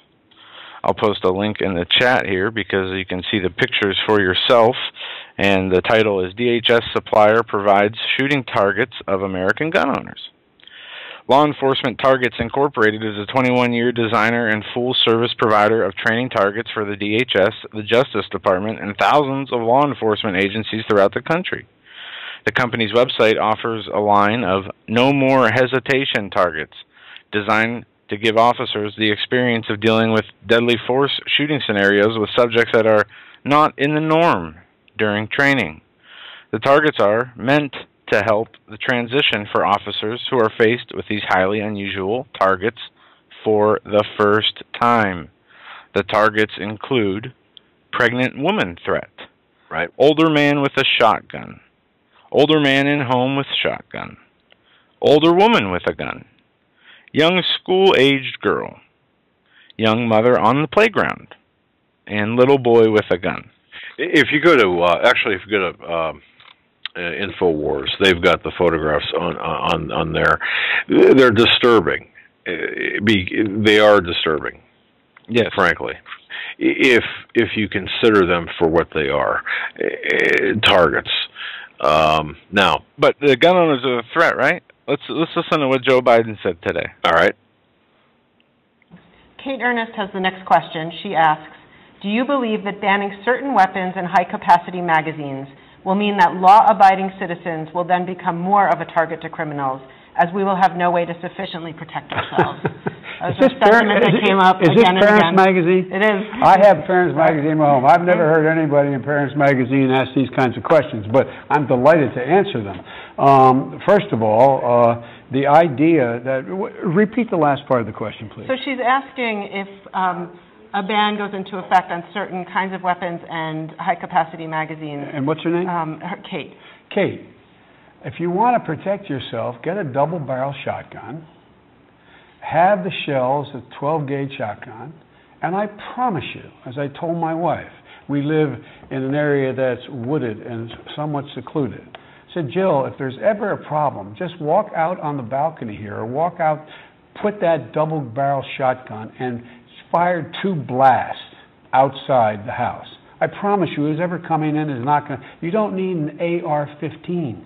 It's harder to aim, it's harder to use, and in fact, you don't need 30 rounds to protect yourself. Buy a shotgun. Buy a shotgun. Well, thanks for that advice, Mr. Biden. We appreciate your NRA-style approach to things, but seriously. Yeah, thanks for the advice on how to use guns and which guns to use. But coming from you. Isn't it interesting? First of all, did you notice that vilification, initial vilification? Never heard this coming from this magazine. Well, it's a different time. It's so look, you're doing unprecedented things. Expect different questions. But here's the other issue. Everyone is redirecting the topic. The Second Amendment is about having the ability to protect yourself from a tyrannical, out-of-control government. Yeah, it was never implemented for anything else other than the defense of yourself and your family against a tyrannical, out-of-control government. It's not against an intruder or a potential rapist or some hunters. Right. So let's not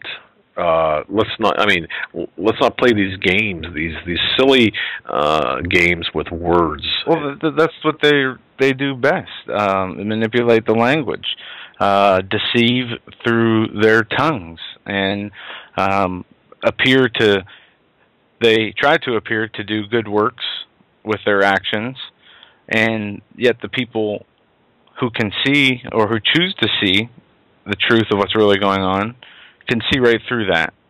As they say, or as Obama says, if we can do this, if we can implement this plan or these 23 executive actions to save one children's life at the same time droning multiple countries, killing multiple children constantly in other countries, what about those children?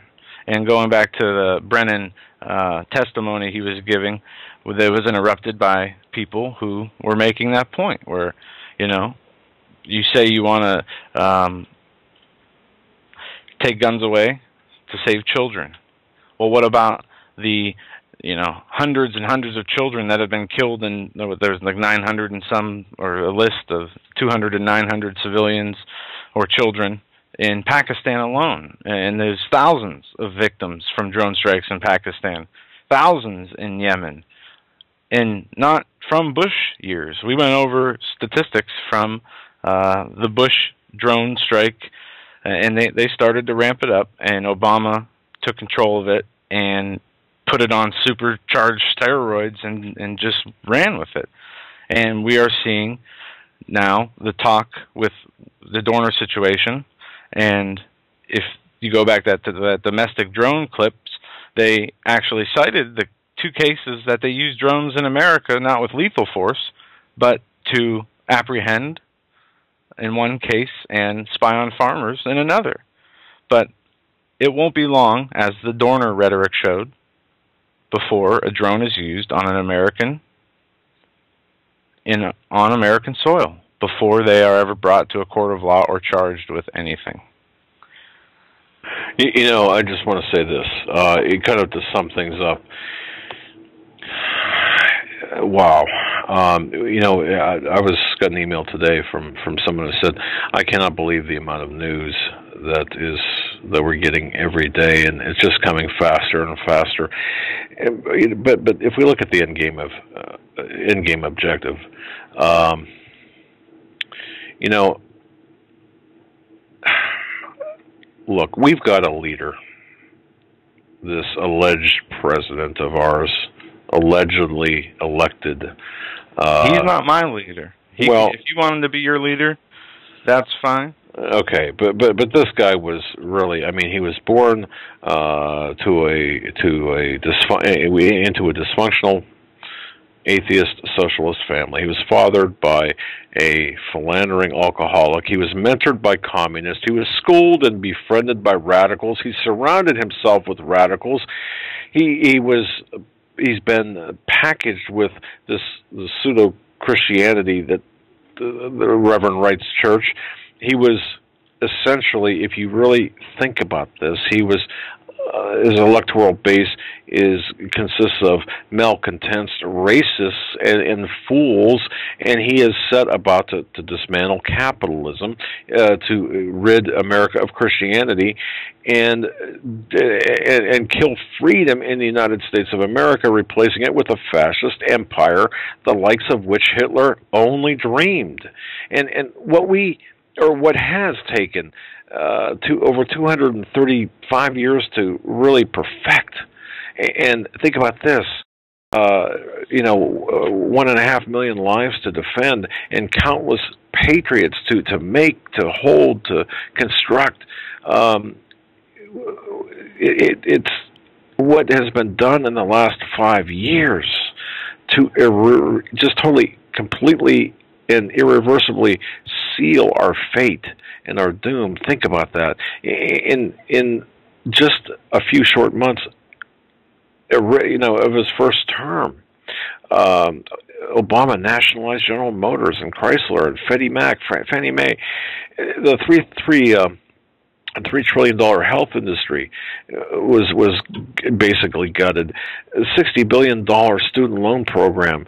He's taken, essentially, you talk about a friend of Wall Street.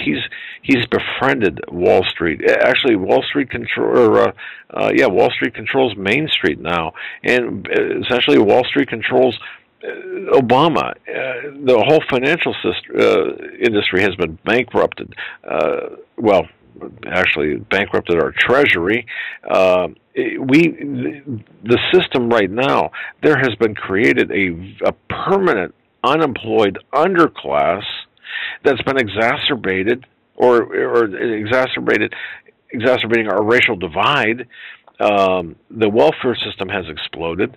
They've institutionalized, and this isn't just Obama, but those before him have institutionalized abortion and infanticide. They've perverted our military, decimated our energy industry, just installed these most corrupt and most out-of-control progressive revolutionary radicals in all levels of government.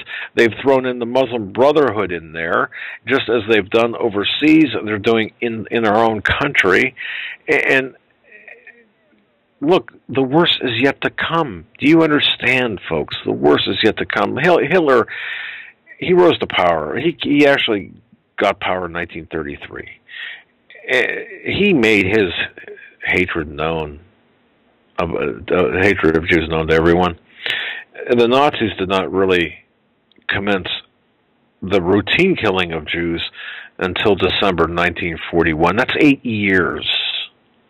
So most Jews, and think about this, most Jews had over 8 years to design and think about and understand that he came in with and every Jew had a target on their back. So the Jews had 8 years to really decide to do something. Are we the Jews of Nazi Germany now? Are the Christians now in America the Jews of Nazi Germany? Are the pro-Second Amendment people the Jews of Nazi Germany? Are we sitting back and just not doing anything? Are we going to let ourselves be disarmed, and for ultimately for a disposition talked about by Bill Ayers and Bernadine Dorn?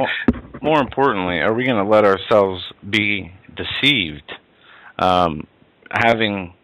Bearing arms, keeping a weapon for protection is fine, but more closely, we need to keep the word of the Lord. And not to get you sidetracked off where you were going, but we know that there are plans in place much greater than us. There is a solution that is already appointed to those who will receive it. I agree.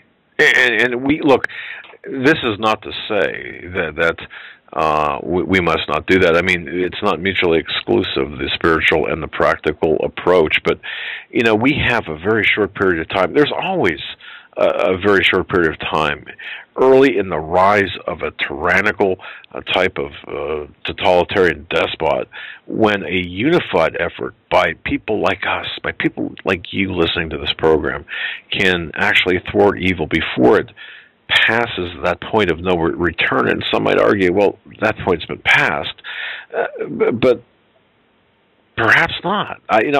Look, I don't know. A lot of people have a lot of people have made money writing doomsday books. A lot of people have stirred the masses by making YouTube videos and DVDs of doomsday scenarios and predictions of natural disasters, famine, war, and all kinds of stuff, financial crises, and so on. Okay, but to just look at this and not do anything, especially since we've seen Obama's cataclysmic devastation. It's already littering the landscape of America, for crying out loud. We are at the very least, we're in the eye of the hurricane right now, and the calm that we're experiencing, we might be in the calm period, but the sidewall winds of the dark side will soon be on us, and it's not going to leave one American untouched. Social issues. Obama instituted and continues to run tax-funded abortions, homosexuals among the military, and so on. Look what he's doing. And are we going to allow this? We can't. We've got to step up and say no, enough, and separate ourselves from this world and this system that has encompassed the society, that has encompassed the whole world, this culture of evil, of darkness, and of death. Well, you know what's coming next, folks? Watch this very carefully. They say there's 11 million illegal aliens in this country. Really? 11 million? Does it even matter at this point, though? If we had a sound economy, if we had the free market system as it once was, with our industrial way of life, we could sustain the whole world. But see, what part of illegal alien, Joe, aren't you understanding? Which part of that aren't you understanding? I understand the illegal alien, but let's try to put things in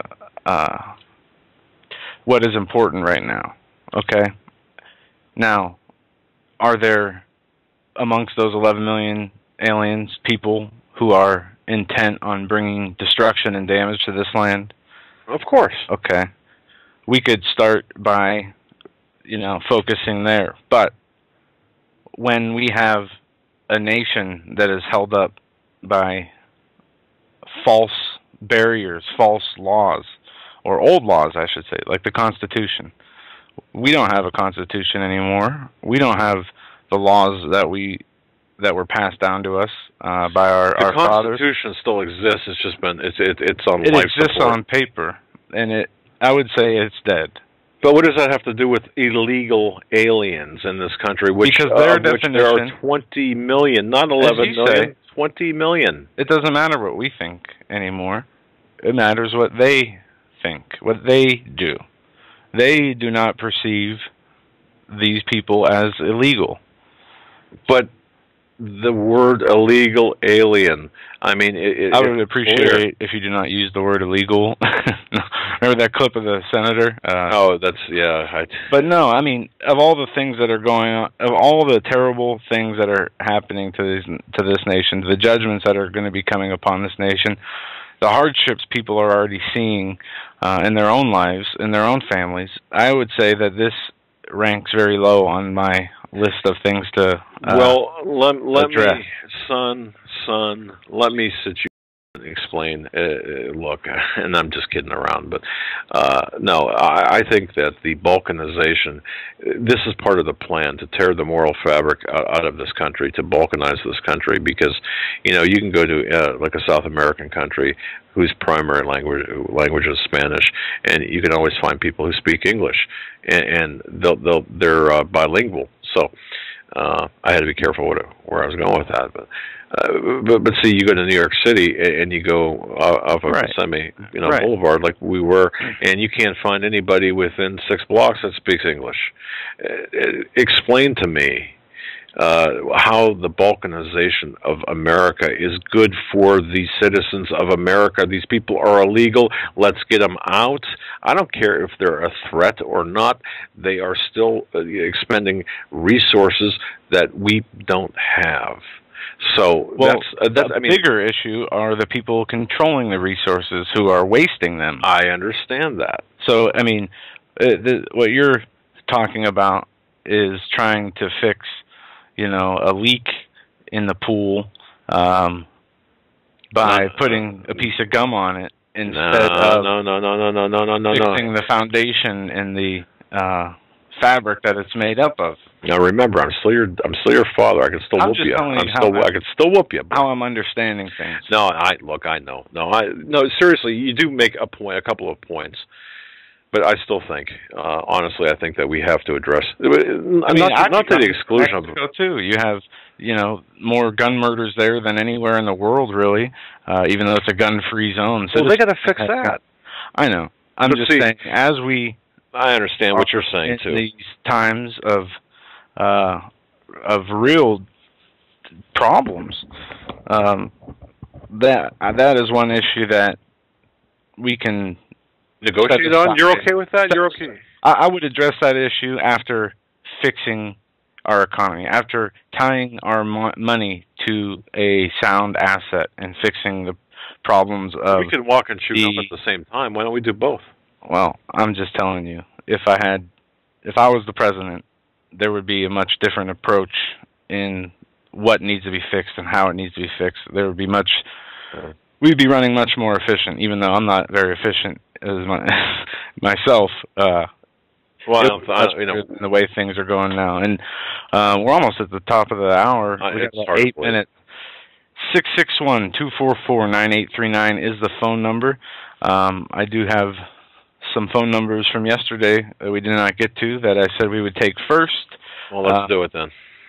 So let's go to the phone lines. We got about 7 minutes left in this hour, and then we are have the whole next hour. And we're going to be talking about Syria also. There's some news we want to hit on there. A piece of Fukushima news. I'll just do the Fukushima real quick. 44%, now over 44% Fukushima children have thyroid abnormalities in latest tests. This is from February 13th. The 10th report of Fukushima Prefecture Health Management Survey was released. The results compiled up to January 21st, 2013, revealed that 41,947 people, 44.2%, of 95,000 children had thyroid ultrasound abnormalities. Together with 38,000 plus children tested last half of the fiscal year, their fiscal year, from October 2011, they have found an increase, a big increase of abnormalities. The Fukushima Prefecture Health Management Survey Planning Committee revealed that 10 out of 186 eligible for the secondary examination were suspected of having thyroid cancer as a result of the examination. They reported that 3 of them were confirmed to have papillary carcinoma of thyroid gland and already had surgery. So we're in trouble. 80% chance. Yeah, the remaining 7 had an 80% chance of having cancer. The percentages are much higher, and this, regardless of this article, Fukushima is something that has not even really been on our radar because of everything else that we've seen going on and been inundated with. But yes, Fukushima is an ongoing danger to our health. It's an ongoing nuclear disaster as radioactive water continues to be dumped into the ocean, which will never be fixed. We see, I don't know if you guys saw the story about the dolphins. There was this unprecedented gathering of dolphins just the other day, yesterday, or today. And there are things going on in the earth, with the earth, that go along with things we're seeing in the world. And the Pope and the President's trip to Israel. That's what we're going to do, is we're going to take calls starting at the top of the second hour, because we're not going to do any justice. Myself, on Obama's trip to Israel, there are a few pieces of news here we can hit in this couple minutes. One, they gave Obama, in his trip to Israel gave his trip a name and a logo. This from the Los Angeles Times. Yeah, I don't understand this. I've never seen this before, and I will contact Tamaria and ask about this because she would know. Yeah, it says the itinerary and agenda for President Obama's trip to Israel next month is still being hammered out by teams on both sides, but the visit has already been given an official name, and by the end of the week it will have a logo too. From hurricanes and wars to Olympic Games and royal weddings, media outlets frame major events with catchy titles and logo designs. Past presidential or dignitary visits to Israel have been named, but mostly by the police who codenamed their operations to secure, example, President George Bush in his visit. Clear Skies was his code name. Right. Pope Benedict was known as the White Robe. But in what seems to be the first attempt at an official government branding, Israel has named Obama's visit the Unshakable Alliance, translated compactly from the Hebrew words Brit Amim, or Alliance of the Nations. The phrase echoes variations from the theme repeated by U.S. leaders in recent decades, from Obama's unshakable commitment to Israel's security to Hillary Clinton's unshakable bond, and way back to Dan Quayle's Unshakable Alliance. Also, on this trip, Obama, when he visits Israel next month, will be awarded the Presidential Medal of Distinction. Obama is the first sitting U.S. president to receive the recognition and will be awarded the medal for making a unique and significant contribution to strengthening the state of Israel and the security of its citizens, according to a announcement from the news. Now, is helping Israel become more secure and its citizens more secure, was sending the Muslim Brotherhood a bunch of tanks and jets part of that? Was it the plans and implementation to overthrow the somewhat mostly stable secular governments of Egypt, Syria, Libya, that surround Israel, and turn them into radical, and hand them to radical? What was the name again, Joe, of his trip? No, well, of Obama and then his trip. Okay, the name of Obama's visit is the Unshakable Alliance. Unshakable Alliance. And the Hebrew words are Brit Amim, A-M-I-M. Okay, but known as, or an Alliance of the Nations. An Alliance of the Nations, all right. So that to me, that telegraphs something. But what was his name that they gave him, or he was given? Was he given a specific name, Obama? They say that it says that the phrase echoes variants on the theme repeated by U.S. leaders in recent decades, from Obama's unshakable commitment to where now the logo is Unshakable Alliance. But I thought Israel's security, like the Pope was a white robe, right? And we know that Osama bin Laden was nicknamed Geronimo, I think. Well, that was an American operation, but, right. but is this not being done by Israel? Correct. Israel okay. has named Obama's visit Unshakable Alliance. All right.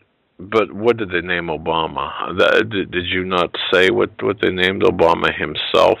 Well, they said it echoes... okay. I misunderstood. Old Hillary Clinton Unshakable Bond to Dan Quayle's Unshakable Alliance. Okay, I got you. So okay, there is precedent for this, but the Unshakable Alliance to me seems a little bit contrived, even though it is by Israel. It just seems a little bit contrived. I don't know, folks, if you agree with me or not. Yeah, it goes on to say Israel's branding and marketing efforts also include a logo. The Prime Minister's office inviting the public to choose between 3 designs uploaded to a Facebook and a vote for their favorite by Tuesday evening. This is part of efforts to utilize social media to get the public involved in the visit, according to a Yaakov Amador, the head of Israel's National Security Council. All right. Well, so it almost appears that there's some sort of, it would appear to me that there's some sort of, I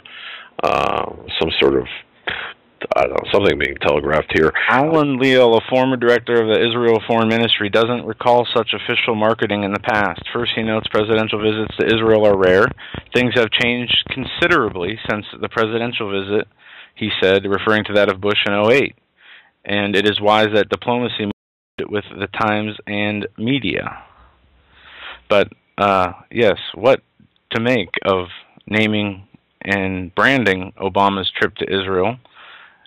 It almost hints at a peace process, an unshakable alliance. That's what I was talking about with a listener who shared this story with me. But very interesting times, and it's going to be a very interesting 30 days. Folks, you're listening to the Hagmann and Hagmann Report. We're on our second break. Coming up in our third hour, your phone calls, 661-244-9839. We're going to take a short break and come back with just your phone call. The other side. Stay with us.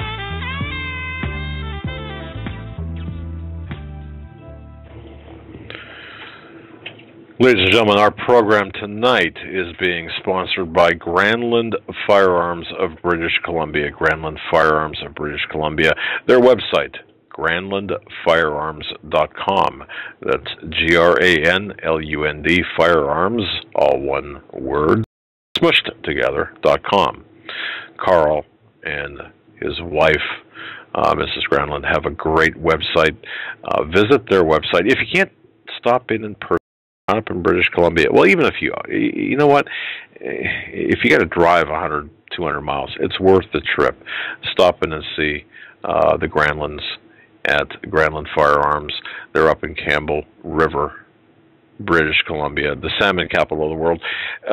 They've got, right now on their website, a gun stock list, and they carry all sorts of survival equipment, hunting equipment, everything you might need. And I got to tell you, I'm reaching for it right now. They've got a great book written by Carl Granland, Treed Beyond the River, Cougar Hunting on Vancouver Island. Once again, Carl Granland. It's a great book. It's a great read if you're into hunting, if you're into stories, if you're into adventure of that type. It's about 300 pages, all of which are filled with new photographs, new pictures, just some great stuff in this book. It's well worth the time. And of course, my favorite. I got to tell you, it's my favorite. They've got a T-shirt. It's a great T-shirt, folks. It's got a deer head on it, and they have small to extra small to 2XL. So they've got your size in stock. Pay them a visit and tell them Doug and Joe Hagmann sent you. That's GranlandFirearms.com. GranlandFirearms.com. Hi, folks. Doug Hagmann here. You might know me as the co-host from the Hagmann and Hagmann Report, or as a frequent guest on Coast to Coast AM with George Norrie. If you're like me, you're tired and confused over today's headlines. You just don't know where to turn for accurate, concise information about really what's going on, what's truly going on in today's society. If you don't know where to turn for accurate, well-researched, and properly vetted news, I've got a suggestion. In fact, it's a requirement. Bookmark Canada Free Press. That's CanadaFreePress.com on the internet. It's just not for Canada. It's for news across the world. Judy McLeod, founding editor, has put together a vast array of talented writers like Kelly O'Connell, Daniel Greenfield, Dr. Aileta Johnson-Powell, a lot of guest columnists, very talented writers. Folks, that's Canada Free Press at CanadaFreePress.com. Now mobile friendly. Follow on Facebook, because without America, there is no free world.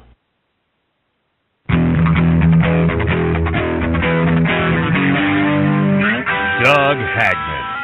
One guy that doesn't need a bullhorn to get your attention. You want answers! I want the truth! You can't handle the truth!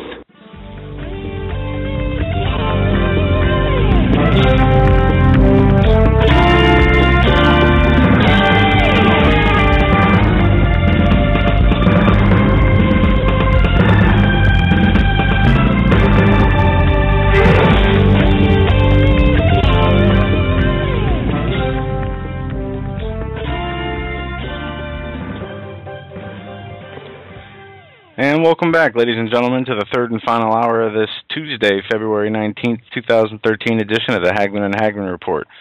We are going to go to the phone lines, and we're going to go to some callers that were left holding last night as we ran out of time. We're going to go to area code 304 first. You're live on the Hagmann and Hagmann Report. Hey, good evening, gentlemen. Good evening. I want to know if you took a bathroom break during that time you were on hold from last night. Yeah, a couple of them. All right. This is Phil from West Virginia. My goodness, with all the news coming out today and for the last few days, you might want to go Alex Jones. I have no idea on who I'm going to do it to. You guys have done a really good job tonight, so well, thanks. I really don't have anything to say. Well, it's all in the Word, my friends, and I look through the Bible, and it's all there. It is all here. Now, do you find, and I'll just ask this, because I know you keep up on the news, do you find all this overwhelming? I mean, the news, the headlines, the constant barrage of information. Very much so. I'm in a time of transition right now. I'm looking for a job. I just had to get out of my house I had for 16 years. I just can't afford it anymore. Things are just, it's just like many other people out there. I mean, I'm no different, but I don't have any children. I don't have a wife. I don't have alimony, or, at least I don't have all those things to contend with, and I do feel for everybody that's out there that has all those things and a family to feed and wondering how you're going to do it. Yeah. I've been, storing food away. My brother and my family we're very strong, and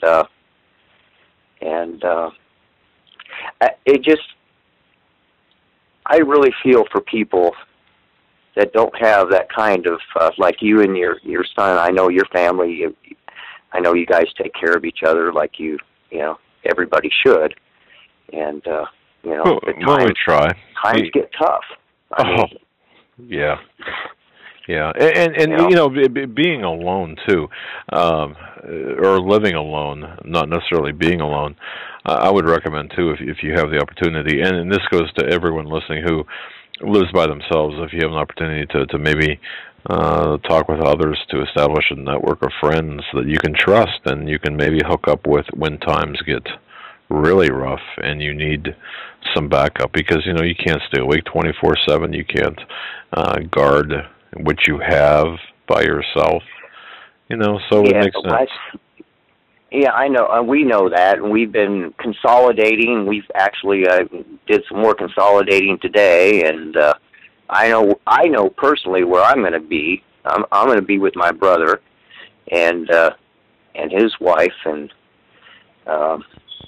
family, and they have a place that's kind of far. I mean, it's not far away, but I had to move out of my house in the county, and now I'm right down here in Martinsburg, West Virginia, right here in the well, right down here in the city. So, but that's still seriously, that Martinsburg area. It's a nice area. And it's also from memory now. It's been a long time since I've been down there. It's pretty compact, isn't it? It's pretty. Yes. All right. And there are jobs, and you know, I mean, a lot of places around the country, you know, you can't buy a job. You know, that's true. I can go out tomorrow and get a job if I want to. I'm just, you know, looking for the right thing. But well, keep the faith, brother, and I'll tell you what. Just you know, keep praying, keep in the Word, and certainly keep your practical options afloat, and you know, just keep doing what you're doing. But well, you know, and like I said, I just feel for.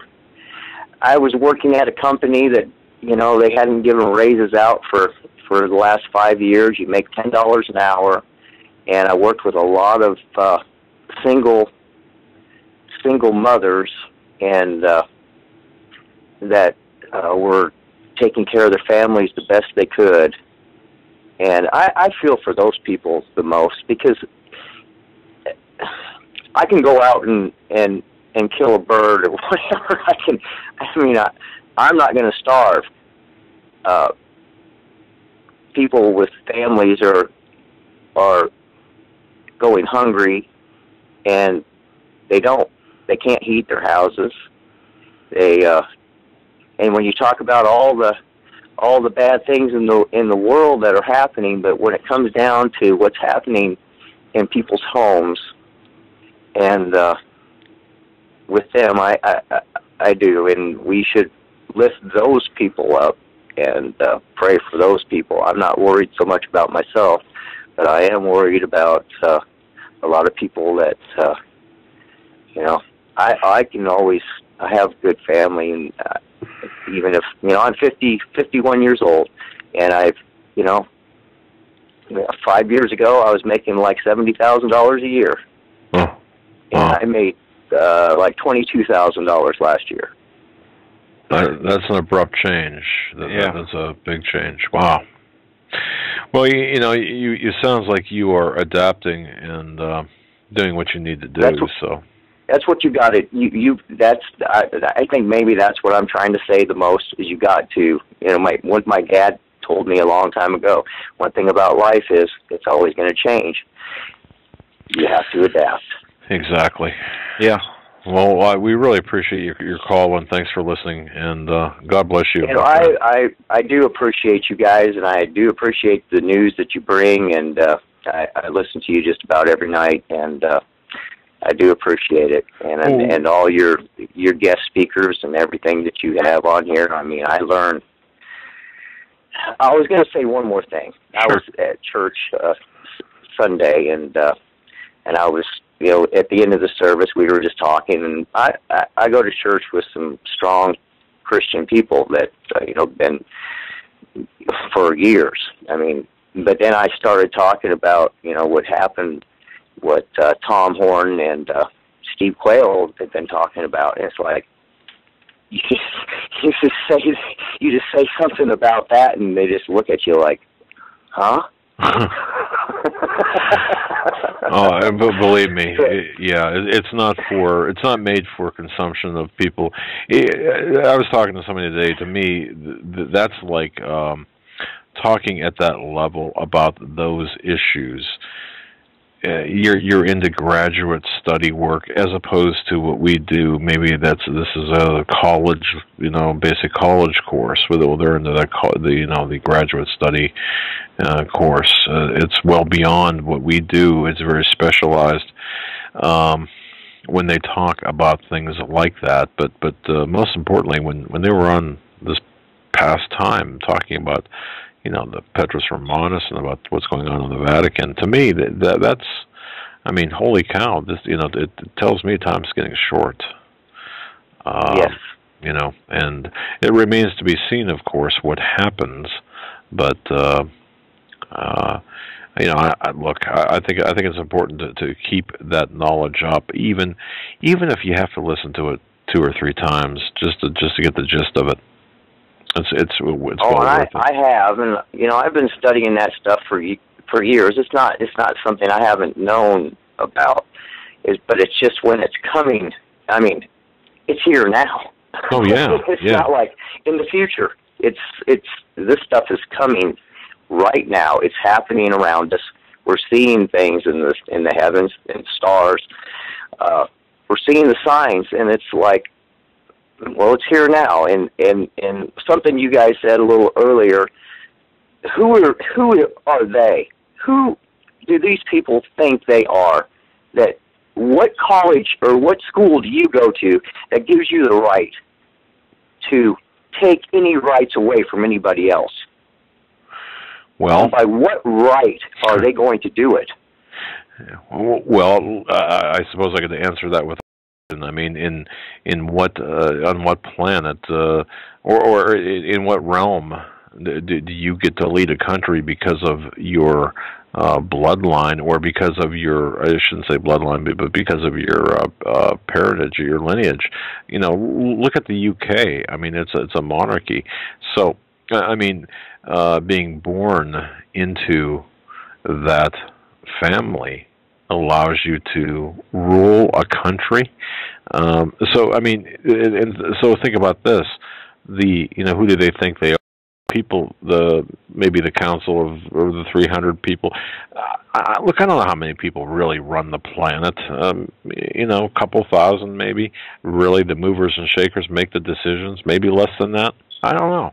But certainly they think that they're better than we are. That's all I know. And they've got the money and power to influence, elections and people. So. There's something inside. And I think that's what happened in 1776 or thereabouts. Something inside people that will never bend. It'll never break. It will not. Just like the Hebrew children, they told Nebuchadnezzar, they said, you don't have to play the music. You can throw us in there right now because we will not bow. Right. That's right. And that's what I'm going to say too. You can throw me. You can take me. I'm not worried about me. And I won't bow. See, that is a great spiritual faith that you've got, and that's what we've got to keep. We can be all kinds of brawny, physically and portray that image. However, it's what's in our spirits that really is going to save us. And then I think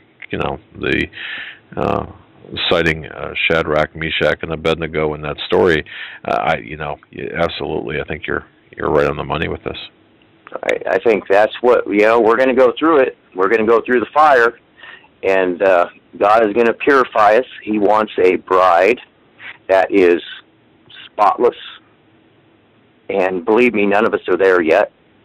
But by the time it's all done, I have a feeling his bride will be ready for him. I do as well. Anyway, that's all I have to say tonight. I do appreciate you guys. I really thanks. do. We appreciate you listening, and God bless. Take care. Thanks for the call. Okay, thank you. Bye.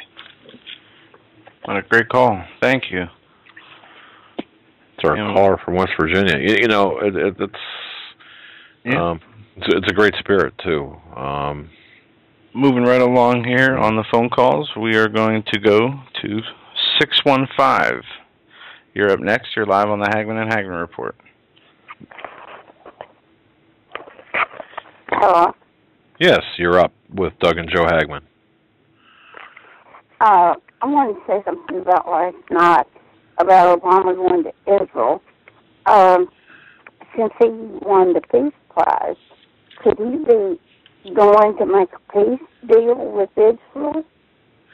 Okay, the question is, and I'm not sure how many people can hear it. You're a little bit jumbled. Since Obama won the Peace Prize, could he be going to Israel to make a peace deal? Well, why else would And Joe and I were talking about this earlier. Why else would he go there? But his peace is going to be one of a false peace, because he's going to demand a two-state solution and Jerusalem to be divided, and that's not going to be acceptable. That's not going to be that cannot be allowed to take place, and that won't be allowed.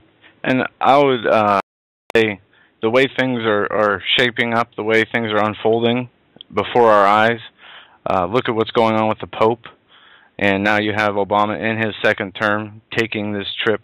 It coincides with the election of a new pope.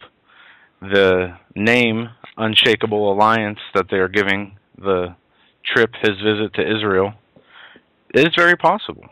And I was talking with someone yesterday. If that happens, would that mean we are in the beginning of tribulation? Would it be that easy to discern? Everything is looking up, because we're seeing signs in the sun and the moon, and the waves are rolling, and the world is in turmoil. And if he signs a peace treaty, I don't know, does there have to be other nations, or is there just one man that signs a peace treaty with Israel to enter us into tribulation? You know what? I don't know. I mean, biblically, I think it's. You know what? And he will sign a peace treaty with Israel. Just says he will sign a peace treaty, so I don't know if he will be a coalition or not.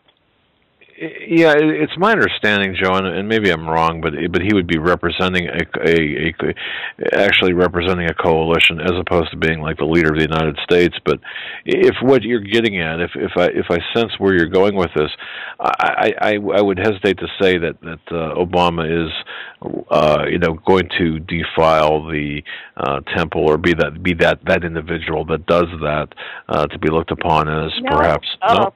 I don't think that the guy that signs the peace treaty will be the Antichrist, will he? Oh, that's something we need to go into our Bible and look. And I know Daniel. I don't think the guy that signs the peace treaty that brings us into the tribulation, because he won't sit in the temple for 3.5 years after the tribulation starts. Okay, you are correct in that. Now we're not biblical eschatologists. We're not. Well, I'm not either. So it's. You bring up a good point, though, and Mike. But what is the purpose of this visit if Obama is not going to entertain any type of or maintain any type of flexibility with respect to Israel, and why now? That's my question. Why is he going now? So there are a lot. There are a lot of unanswered questions that we have, but this is one trip we are going to be watching very closely. I know we didn't. I know we didn't answer any of your questions, but it's something that I think. Go ahead. I wanted to call last night, and I didn't get to. But you were talking about his trip again tonight, and talking about what they had named his trip and everything. And it just sounds more like that he may be going to sign a peace treaty. And there's all kinds of turmoil all over the world, and that goes on just before the tribulation starts. In Matthew 24, it says there will be nations rise against nations and kingdoms against kingdoms, and there will be famines and pestilence, and these are the beginning of sorrow. These are just things that build up to the 7 years of tribulation. Yeah. And well, if we look in Daniel chapter 9, it talks in there about Starting, I guess, at verse 25, "Know therefore and understand that from the going forth of the commandment to restore and build Jerusalem unto the Messiah, the Prince shall be 7 weeks and 62 weeks, and the street shall be built again, and the wall even in troubled times."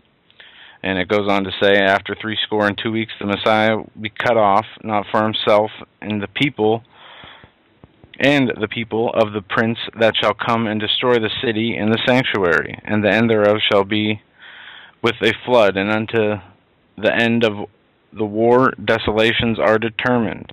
And it goes on to say that he has confirmed the covenant with many for 1 week. And there are different interpretations as to if this had already taken place, if this is going to take place. And I know there are other verses where it talks about the peace and safety in the Bible. When they say peace and safety, you run because it is anything but peace and safety. But we need discernment and prayer, and we need to get into the Bible for these answers more now than ever before since I've been alive or been paying attention, because it will be revealed to the faithful. And in order to have it revealed to us, we need to be open and listening for the Lord. And really, until I get an answer from the Lord myself, I mean, we can sit here and speculate all day if the peace treaties will be signed or wars will happen, but we're going to have to listen to the Spirit, and we're going to have to wait and see what happens in the physical. Well, I understand, but it just seems like that he is choosing such a time of Passover and Easter and all to go to Israel. It just kind of makes you wonder. Yes, it does. Yeah, it does. I had never thought of. I always wondered who would do this peace treaty, and I never dreamed that Obama might do something like this. But apparently, he could be going to do that. So we'll see next month. Enjoy your program. I listen to it every night on the phone. Oh, well, God bless you. Thank you so much for listening. And you know, we're going to be, like I said, we're going to be following this trip closely. And certainly, the times are changing so quickly. Things are happening so quickly. We have to really use discernment and also of what's important. And look at everything through the prism, through the lens of biblical scripture and prophecy. So this is one thing we'll keep our eyes on. Thank you so much for the call. God bless you. Thank you. Bye-bye. And, you know, the last caller just raised a question that many of us have been talking about, thinking about. You know, what will come of this trip to Israel? Well, and I think that there's a complex series of geopolitical chess being played here, moves being played. I don't know what's really going to be accomplished by this trip. Really, seriously. I mean, say they do sign a peace treaty. Could it be that? Who's he going to represent? Aside from who is Obama going to? The United Nations. The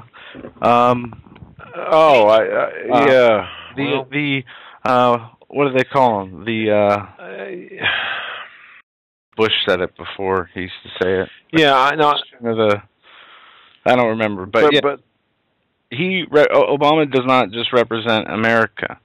When he goes into other countries, I mean, he is. I don't know if it still will hold true today after all the things he's done to America, but I think his global approval rating is much higher than the American approval rating. Well, yeah, but once again, I don't think he's got the power to go there to make treaties, pacts, agreements on binding with other nations. He's going there as an American leader, At least that's my understanding. So if somebody can clear this whole thing up, let us know. All right, we'll move on to other calls here. And let's see, we're going to go to area code 708. You're up next. You're live on the Hagmann and Hagmann Report. Good evening, gentlemen. I called you a couple of weeks ago. You got a great show. You turned me on to a lot of great guests like Steve Quayle, Greg Evenson. I mean, I really look forward to hearing those guys. And, you know, I put something together watching this guy for 4 years, and I mean, oh, Bam Bam. Over the last 4 years, just go 180 degrees opposite of what he says and what he does, and that's what's going to happen. So if he's going over to Israel for a peace treaty, he's going to start a war. It's that simple, because everything so far has played 180 degrees opposite. He has not kept any promises in his campaign or anything else like that. It's just, boy, I don't know. It's really unfolding, and it is unfolding fast. And, Doug, I think you hit it on the head. I think something March, April, I would say definitely second week of April. And I think a good sign, and Lindsey Williams said it, is look for the European Union to collapse first, and we have roughly about 14 days. And then I think the ship is sunk. Yeah, Lindsey Williams did say that. We had him, as I guess, in our program as well, and I think I have to go back through the program notes, but I think he did say that. But you know, will the catalyst be something in Europe, or could it very well be kind of a left hook by, we'll say, something happening maybe this in the Straits of Hormuz, where the oil flow will be interrupted, and then take the dollar down? It's anyone's guess, but certainly it's a house of cards, and just a light wind will push this over. Man, I'll tell you, but see, we got here, in my view, we got here based on what I've been able to research and investigate. We got here because it was orchestrated for us to be here. I mean, this is a planned destruction of this country. So, and you know that. I mean, yeah. So, but yeah, I'm kind of feeling March, April in terms of just from what I've been hearing from others, their assessments, and also the dates, they have meaning to people. But I really think that I would be surprised, frankly. I don't want a date set, but I would be surprised if we're still viable by October. That is right in Luke. It says, "Be therefore ready also, for the Son of Man cometh at an hour when you think not." Yeah, indeed. Well. Anything else, my friend? Yeah, I kind of figured April because, you know, Missouri had 90 days from the second week of January, and then everybody's going to be a felon that owns a gun. That the people that have owned guns for 70, 80 years, whatever their age is now going to be a felon probably by the second week of April. That's about 90 days. So, I mean, I'm cluing it into that, and you're going to see an uprising probably in Missouri because there's good old boys down there that aren't going to give up their guns. I mean, I'm right outside Chicago, and I'm not giving up mine no matter what laws they pass. I'll give it to them barrel first, and when they come for the gold and the silver, I'm going to give them the lead. I love it, because that's my approach. That's my, look, that's the way I feel. Now, I've noticed something in New York State where they're doing county by county. They're nullifying the state law. Each county is saying, no, we're not going to abide by this state law. Now, I don't know how they're doing it. I don't know what the ramifications are. And they've got, I don't know, probably 60, 70% of the counties saying. We see in Missouri here, one member introduced a House bill proposing jail time for any other House member that introduces gun control legislation, and we're seeing this. It's at the state level. We saw the Washington State, Iowa, Missouri, Minnesota. We can list the states, but it seems like there are battles inside each state legislature. Have some saying, you know, we will not allow federal gun control in our state. Some saying, pushing legislation for gun control, and others just sitting on the fence waiting for the legislation to come to a vote. But yeah, hey,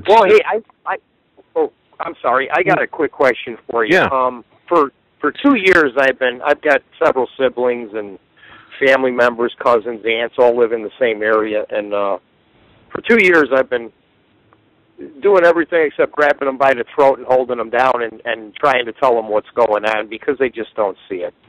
And I understand at some certain point you're just going to have to walk away and turn your back on these people that you love. And you were saying get together with groups and everything else like that. The one caller from West Virginia, you were saying, get together with like-minded people. I'll be honest with you. If I stand in a crowd of 100 people, there's maybe 2 that think like me, and I'm one of the ones included. So that's not a very good group. No, but grab that other person. Look, I know because I see it up here too. I could talk to 2 neighbors, and neither neighbor, for example, and I'm using this as purely as an example, in case any neighbors listening, they would say, there's nothing wrong. Why, they're not getting it. You might have to reach outside of your known circle of friends. I don't know how you do that. I really don't. And folks, look, I'm willing to learn. If you have any suggestions on how to do that, please let us know. But I will say this. I was talking with Keith Hansen, and how Keith Hansen is a radio talk show host out of Naples, Florida, and how he developed his group. It took some time, but for example, he went in, was talking to his doctor. His doctor was kind of on the same page, and he had a doctor. That was part of the group. Of course, it wasn't close in proximity, but nonetheless, it was part of his. That started his network, and then that doctor knew a couple of different people who joined the group that Keith didn't know. So and Steve's got a saying too. When you do things like that, God picks better friends than you could ever pick for yourself. Steve Quayle says that. So you know what?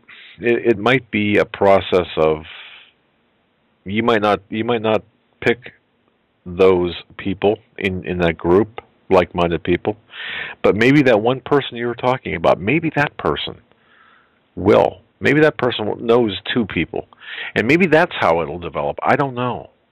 Or maybe it's somebody you haven't met yet. Or when the time comes, I can just about assure you'll know who's who when the time does come. That's my view, but look, I don't. You know what? I don't know. What do you think about that? Iffy, right? Iffy. Yeah, it's iffy, and like you say, we've got too little time to prepare for that kind of thing. And remember something, I mean, the friends I'm talking about, I've had for over 35 years. The family members I've had for 52 years of my life.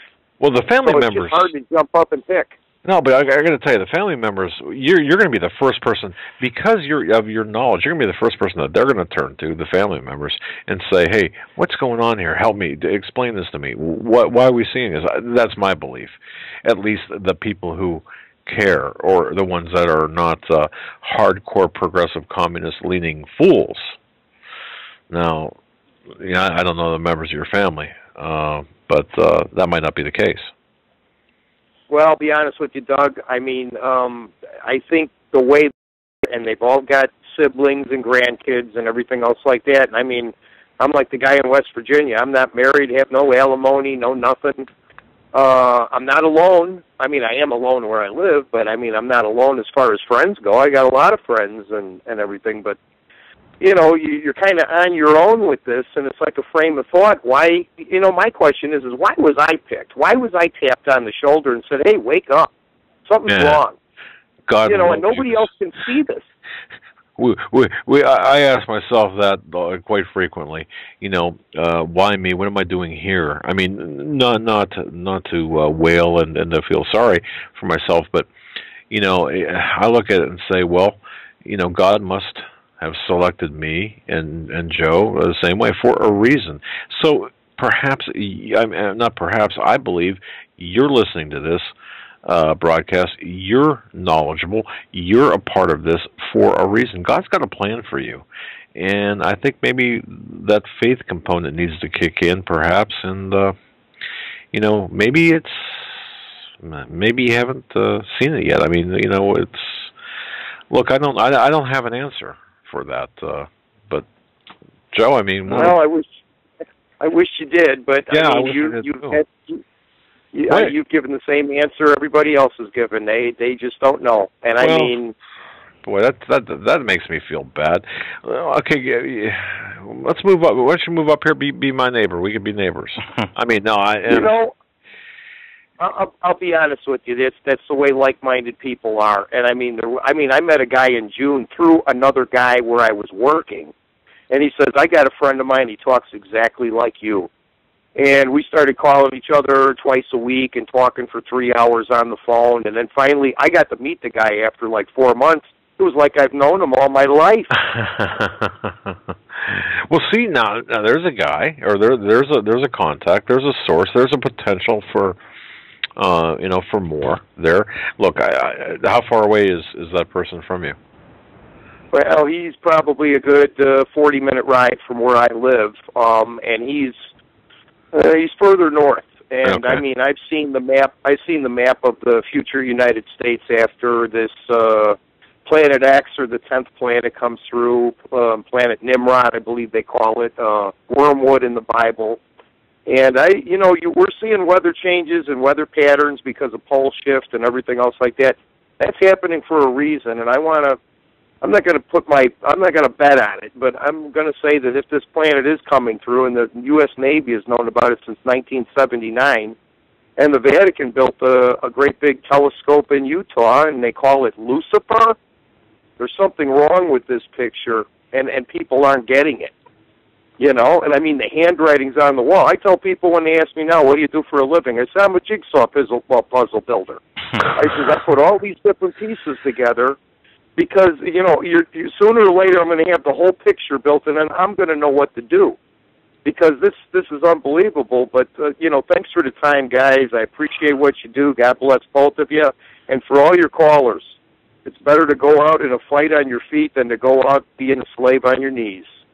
Amen to that, my friend. God bless you, and thank you for the call. We appreciate it. Yes. Hang in there, my friend. Bye-bye. It almost makes me feel impotent or incompetent, I suppose. Impotent's the wrong word. Incompetent. Because there are questions that need to be answered. We don't have all the answers. Of course not. We're learning, like many people who listen to us are learning. But you know what? I can guarantee you somebody's out there on the phone going, let me talk, I got the answer. And they might. But, and if that's the case, shoot us an email. Our email is off of HomelandSecurityUS.com. It's off on the left there. You can shoot us both an email, and we can read the answer on the air if you have some good suggestions for the process. If you're alone, if people are alone, how do you develop those contacts? Yeah, we got about 17 minutes left. We're going to try and get through at least 3 or 4 more phone calls. 818, we're coming to you now. You're live on the Hagmann and Hagmann Report. Hey, guys, how are you? Very well. What's up? Good. Hey, Doug, you said, why are you here? I just want to say, bringing spirituality back to the discussion is very important. Doug, I think I can speak for all your listeners. You do inspire your listeners through your wisdom and knowledge, but more than that, congratulations on raising a son who understands that the Lord is the only way to true freedom, and that, of course, is through Jesus Christ. Well, thank you, but I'll tell you this: it wasn't me. I'd like to take the credit for it, but I have to say that he came to that realization on his own, and it was a tough road, but he did. So, but thank you for the congratulations. So listen, I did want to interject one thing.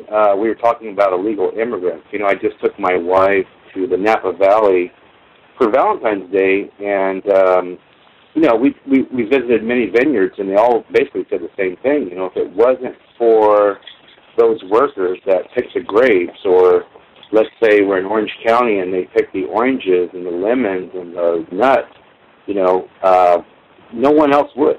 And that's sad to say, but even with the unemployment rate the way it is, American workers just don't want to work out in the field. So that's just something to think about. Wow.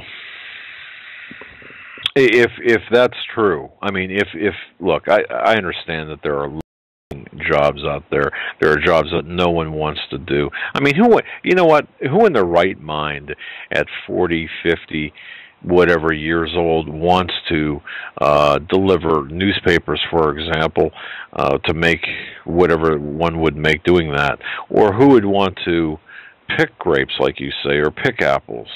I do understand that. But what did we do 50 years ago? Well, I think 50 years ago, Doug, there was a different work ethic. I think that, and again, here we go, the younger generation, Generation X, I don't think they really want to work that hard. And so what will happen to the agricultural industry if we, let's say, deport all of those illegal immigrants? What happens to our food supply? Well, how about this? You deport the illegals, and if those illegals were, let's say, were working in the vineyards or orchards, you take the welfare state that we have, and if you are an able-bodied person over 18 and under whatever, and you're not impaired, and if you don't want to work, you cut off their benefits. And you just point them in the direction of the orchard. Isn't there a saying, if you don't work, you don't eat? I believe that there's a passage in the scripture in the Bible to that effect. I'm paraphrasing now, but at some point we have got we've got to get this entitlement, and I'm not talking about the people who are impaired or infirmed. I'm talking about the people who are able to work but they choose not to. Now, and I understand that sounds really great in theory, and I'm sure in practicality it may have its issues, but look, we can't pay everybody just to sit around and play the video games on their television because of some, just because we just can't can't afford to do that. But you're right too, caller. I mean, it's a very sensitive issue. A very I don't know. The situation is tenuous. I don't know what the answer is, but you're right. 50 years ago there was a different work ethic. We've got to redevelop that work ethic. It's not going to happen overnight. Well, I have an idea, and it's just an idea, and it's been around the block a few times. Let's say that we abolish the IRS. Let's say that we have a federal flat tax on sales. Basically, we have 5-6%. So it doesn't matter whether you're illegal or not. You're going to pay that tax. Everyone's going to pay the same tax, right? So, we've had housekeepers in the past, and I know that they spend a lot of their money back home to Mexico. Well, if you have to eat, right, pay your bills, what about a flat tax? What about that? Wow. Yeah, and that would be like a real fair share. Yeah. Yeah. Well, yeah. I suppose. Look, boy. Honestly, though, I don't think it makes a difference at this point. Well, as long as our monetary, as long as the money we have is deemed worthless as it is. Well, it's the fiat currency that we have. So you're correct. But see, now, caller, you know what? I have to agree with you on this, because what the federal income tax system did was centralize the collection and monetary authority. Okay, if you think about it, what did the federal income tax do? It created a federal or a centralized system a centralized monetary system, if you will. So by eradicating that, yes, and putting like a usage tax or a sales tax or a flat tax or whatever you're going to call it, you'd be doing two things. You'd be taking the money out of the federal government or out of the national government's hands and putting it where it's most useful. So that, yeah, you know what, I like that idea. Okay, great. One last thing, and maybe the bloggers can, chime in here. we are like-minded people. We're fellow Christians, and we all want the same thing. You know, my wife and I we're near LA. We want to get out of here, right? And everyone knows why. We're living in an urban area, especially LA, is not probably wise with the upcoming events. So what about putting together like a community of like-minded people that we buy some land and we separate that land into several acres. Everyone gets their own plot. That's just something to think about as well. There is actually people who have done that. Recently, I read about a group. Now, I think they went to a kind of an extreme where they actually bought, a tremendous piece of land, a lot of land, and they built, or they're in the process of building houses, but it's actually like a walled compound, a walled village. And I'd have to find the story, but there was this big write-up about it. Now, but yeah, I'm all in favor of these co-op type operations or co-op type setups. I think that's a great idea. Why not? And be self-sufficient. That's right. Yeah, to me that's a great idea. Hey, Doug, I'm going to leave time for other callers. I can't say enough. Ever since we started listening to your show, my wife and I, it just makes our whole day. We look forward to hearing you every night, and Steve Quayle and Bea and everybody. So thank you so much. And Joe, you're on the right track, and God bless you. Well, thank you, and give your wife a big hug for us. God bless you. Yeah, man. Thanks for calling in and sharing. Just a couple of normal everyday guys try to figure this out like everyone else is. Really. Yeah. We're going to try to get to two more calls here. Area code 912, we're coming to you. You're live on the Hagmann and Hagmann Report. Wow, this is really kind of crazy because I actually was praying and asking God if I should come on the show and talk about what God had talked to me about.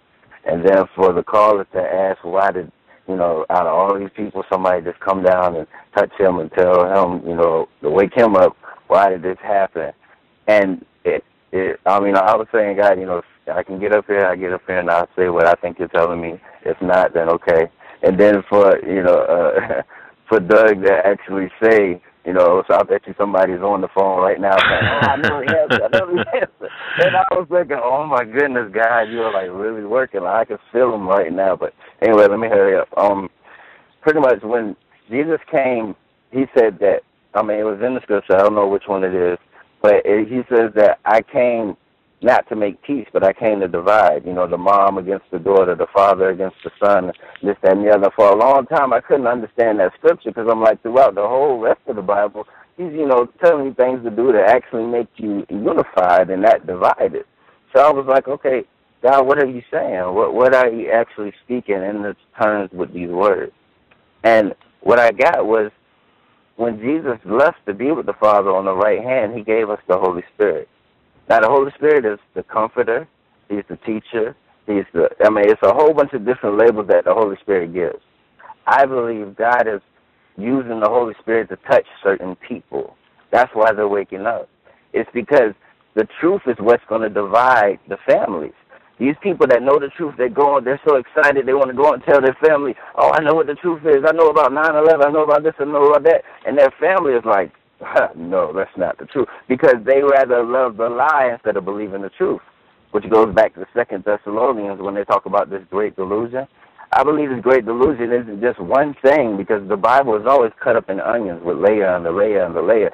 So this could be a lie on so many different levels, all the way from the politics to the media to this great delusion. It's a great delusion. It's not just a delusion. It's a great delusion on a global scale. So only the ones that are touched by the Holy Spirit, by the Father, are the ones that are woken up. But they're woken up because they're going to be vital tools into waking up other people. You get what I'm saying? Yeah. And it's right on the money. And the people that the Lord uses could be unsaved. They could be saved. It doesn't matter. He uses people that are in positions that he needs them to be in But I don't know. You know what, caller? I don't know what scripture you're referring to about the causing division. You know? I mean, you don't have to quote it for me, but do you know what he's? Yes, I do know what he's talking about. All right. But nonetheless. Yeah, I can. Yeah, but nonetheless, I think that this is all part and parcel to the larger picture. And you know, this is going to divide. I think the wheat from the chaff. This is a process. This isn't. Yeah. You know, I mean, we're involved in a process here, but you made some interesting and good points as well. So, wow. Yeah. Well, it's a pleasure to get that information. Yeah, and just one more thing. I know you gotta go to the next caller, but I want to say that it's the truth that's dividing the family. Yes. You know, and it's the ones that don't believe the truth that are actually under the delusion.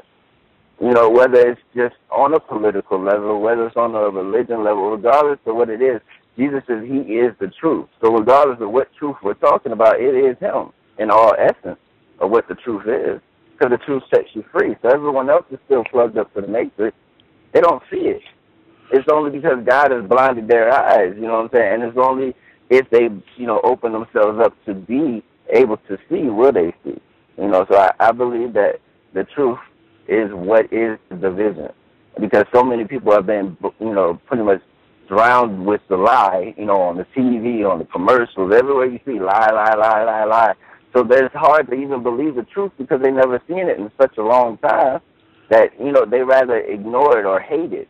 You know, they said they're going to hate the truth and love the lie.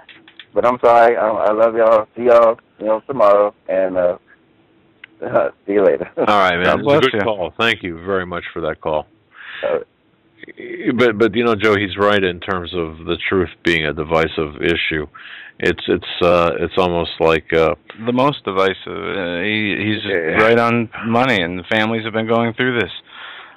People have been that I've been talking to that talk about their issues inside their family with believers versus non-believers versus Christians, and that's what sticks out to me most are the Christians that are divided because of the truth. Well, yeah, I mean, doctrinal issues aside, even the truth of the real events that have taken place, being divided over that, and then from there, the exacerbation of their divisiveness as well. It's something that I've never. I mean, I'm old enough to have seen a lot of things. I've never seen the climate the way it is right now among families, among even families within churches. I've just never seen this level of divisiveness, and it's about to reach a boiling point. Yeah, it is. We got about 2 minutes left. Pierre's been on hold for a while. Pierre. I'm going to bring him on real quick. Sorry you don't have more time, Pierre. We got about 2.5 minutes, and it's yours. Take us out. Hey, it's very simple. I can't get to everything I want to say, but I'm going to just get to the point so everyone hears me in a chat room and beyond. Stop being divided. I'm going to say it one more time. Stop being divided. What a lot of people don't realize is that they're already playing into the enemy's hands amongst division. It's happening on every level. Divide and conquer. The same sheets of music here. You gotta listen. Listen to your discernment that's given to you by God and know what you're saying and look at what other people are saying. And if something looks like it's inflammatory to you, keep it down, talk about it calmly, work it out. Because right now, everyone's divided, whether they want to accept that or not. Yep. You cannot afford to be. A house divided cannot stand. And that's basic in land warfare and any kind of warfare. You have to be concerted in what you're doing. And right now, I've seen a lot of people just being at odds with each other, whether it's just over a simple social subject or if it's over theology. Get over it and work the thing out, because I'll tell you what, the enemy's getting ready.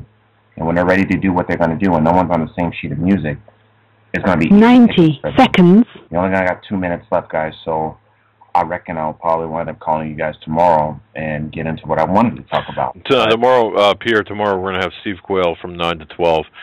Make it Friday. or it'll be the day after, or whichever. It doesn't matter, Doug. Yeah. I'll be very happy to hear Steve talk because I'm sure it's very priority.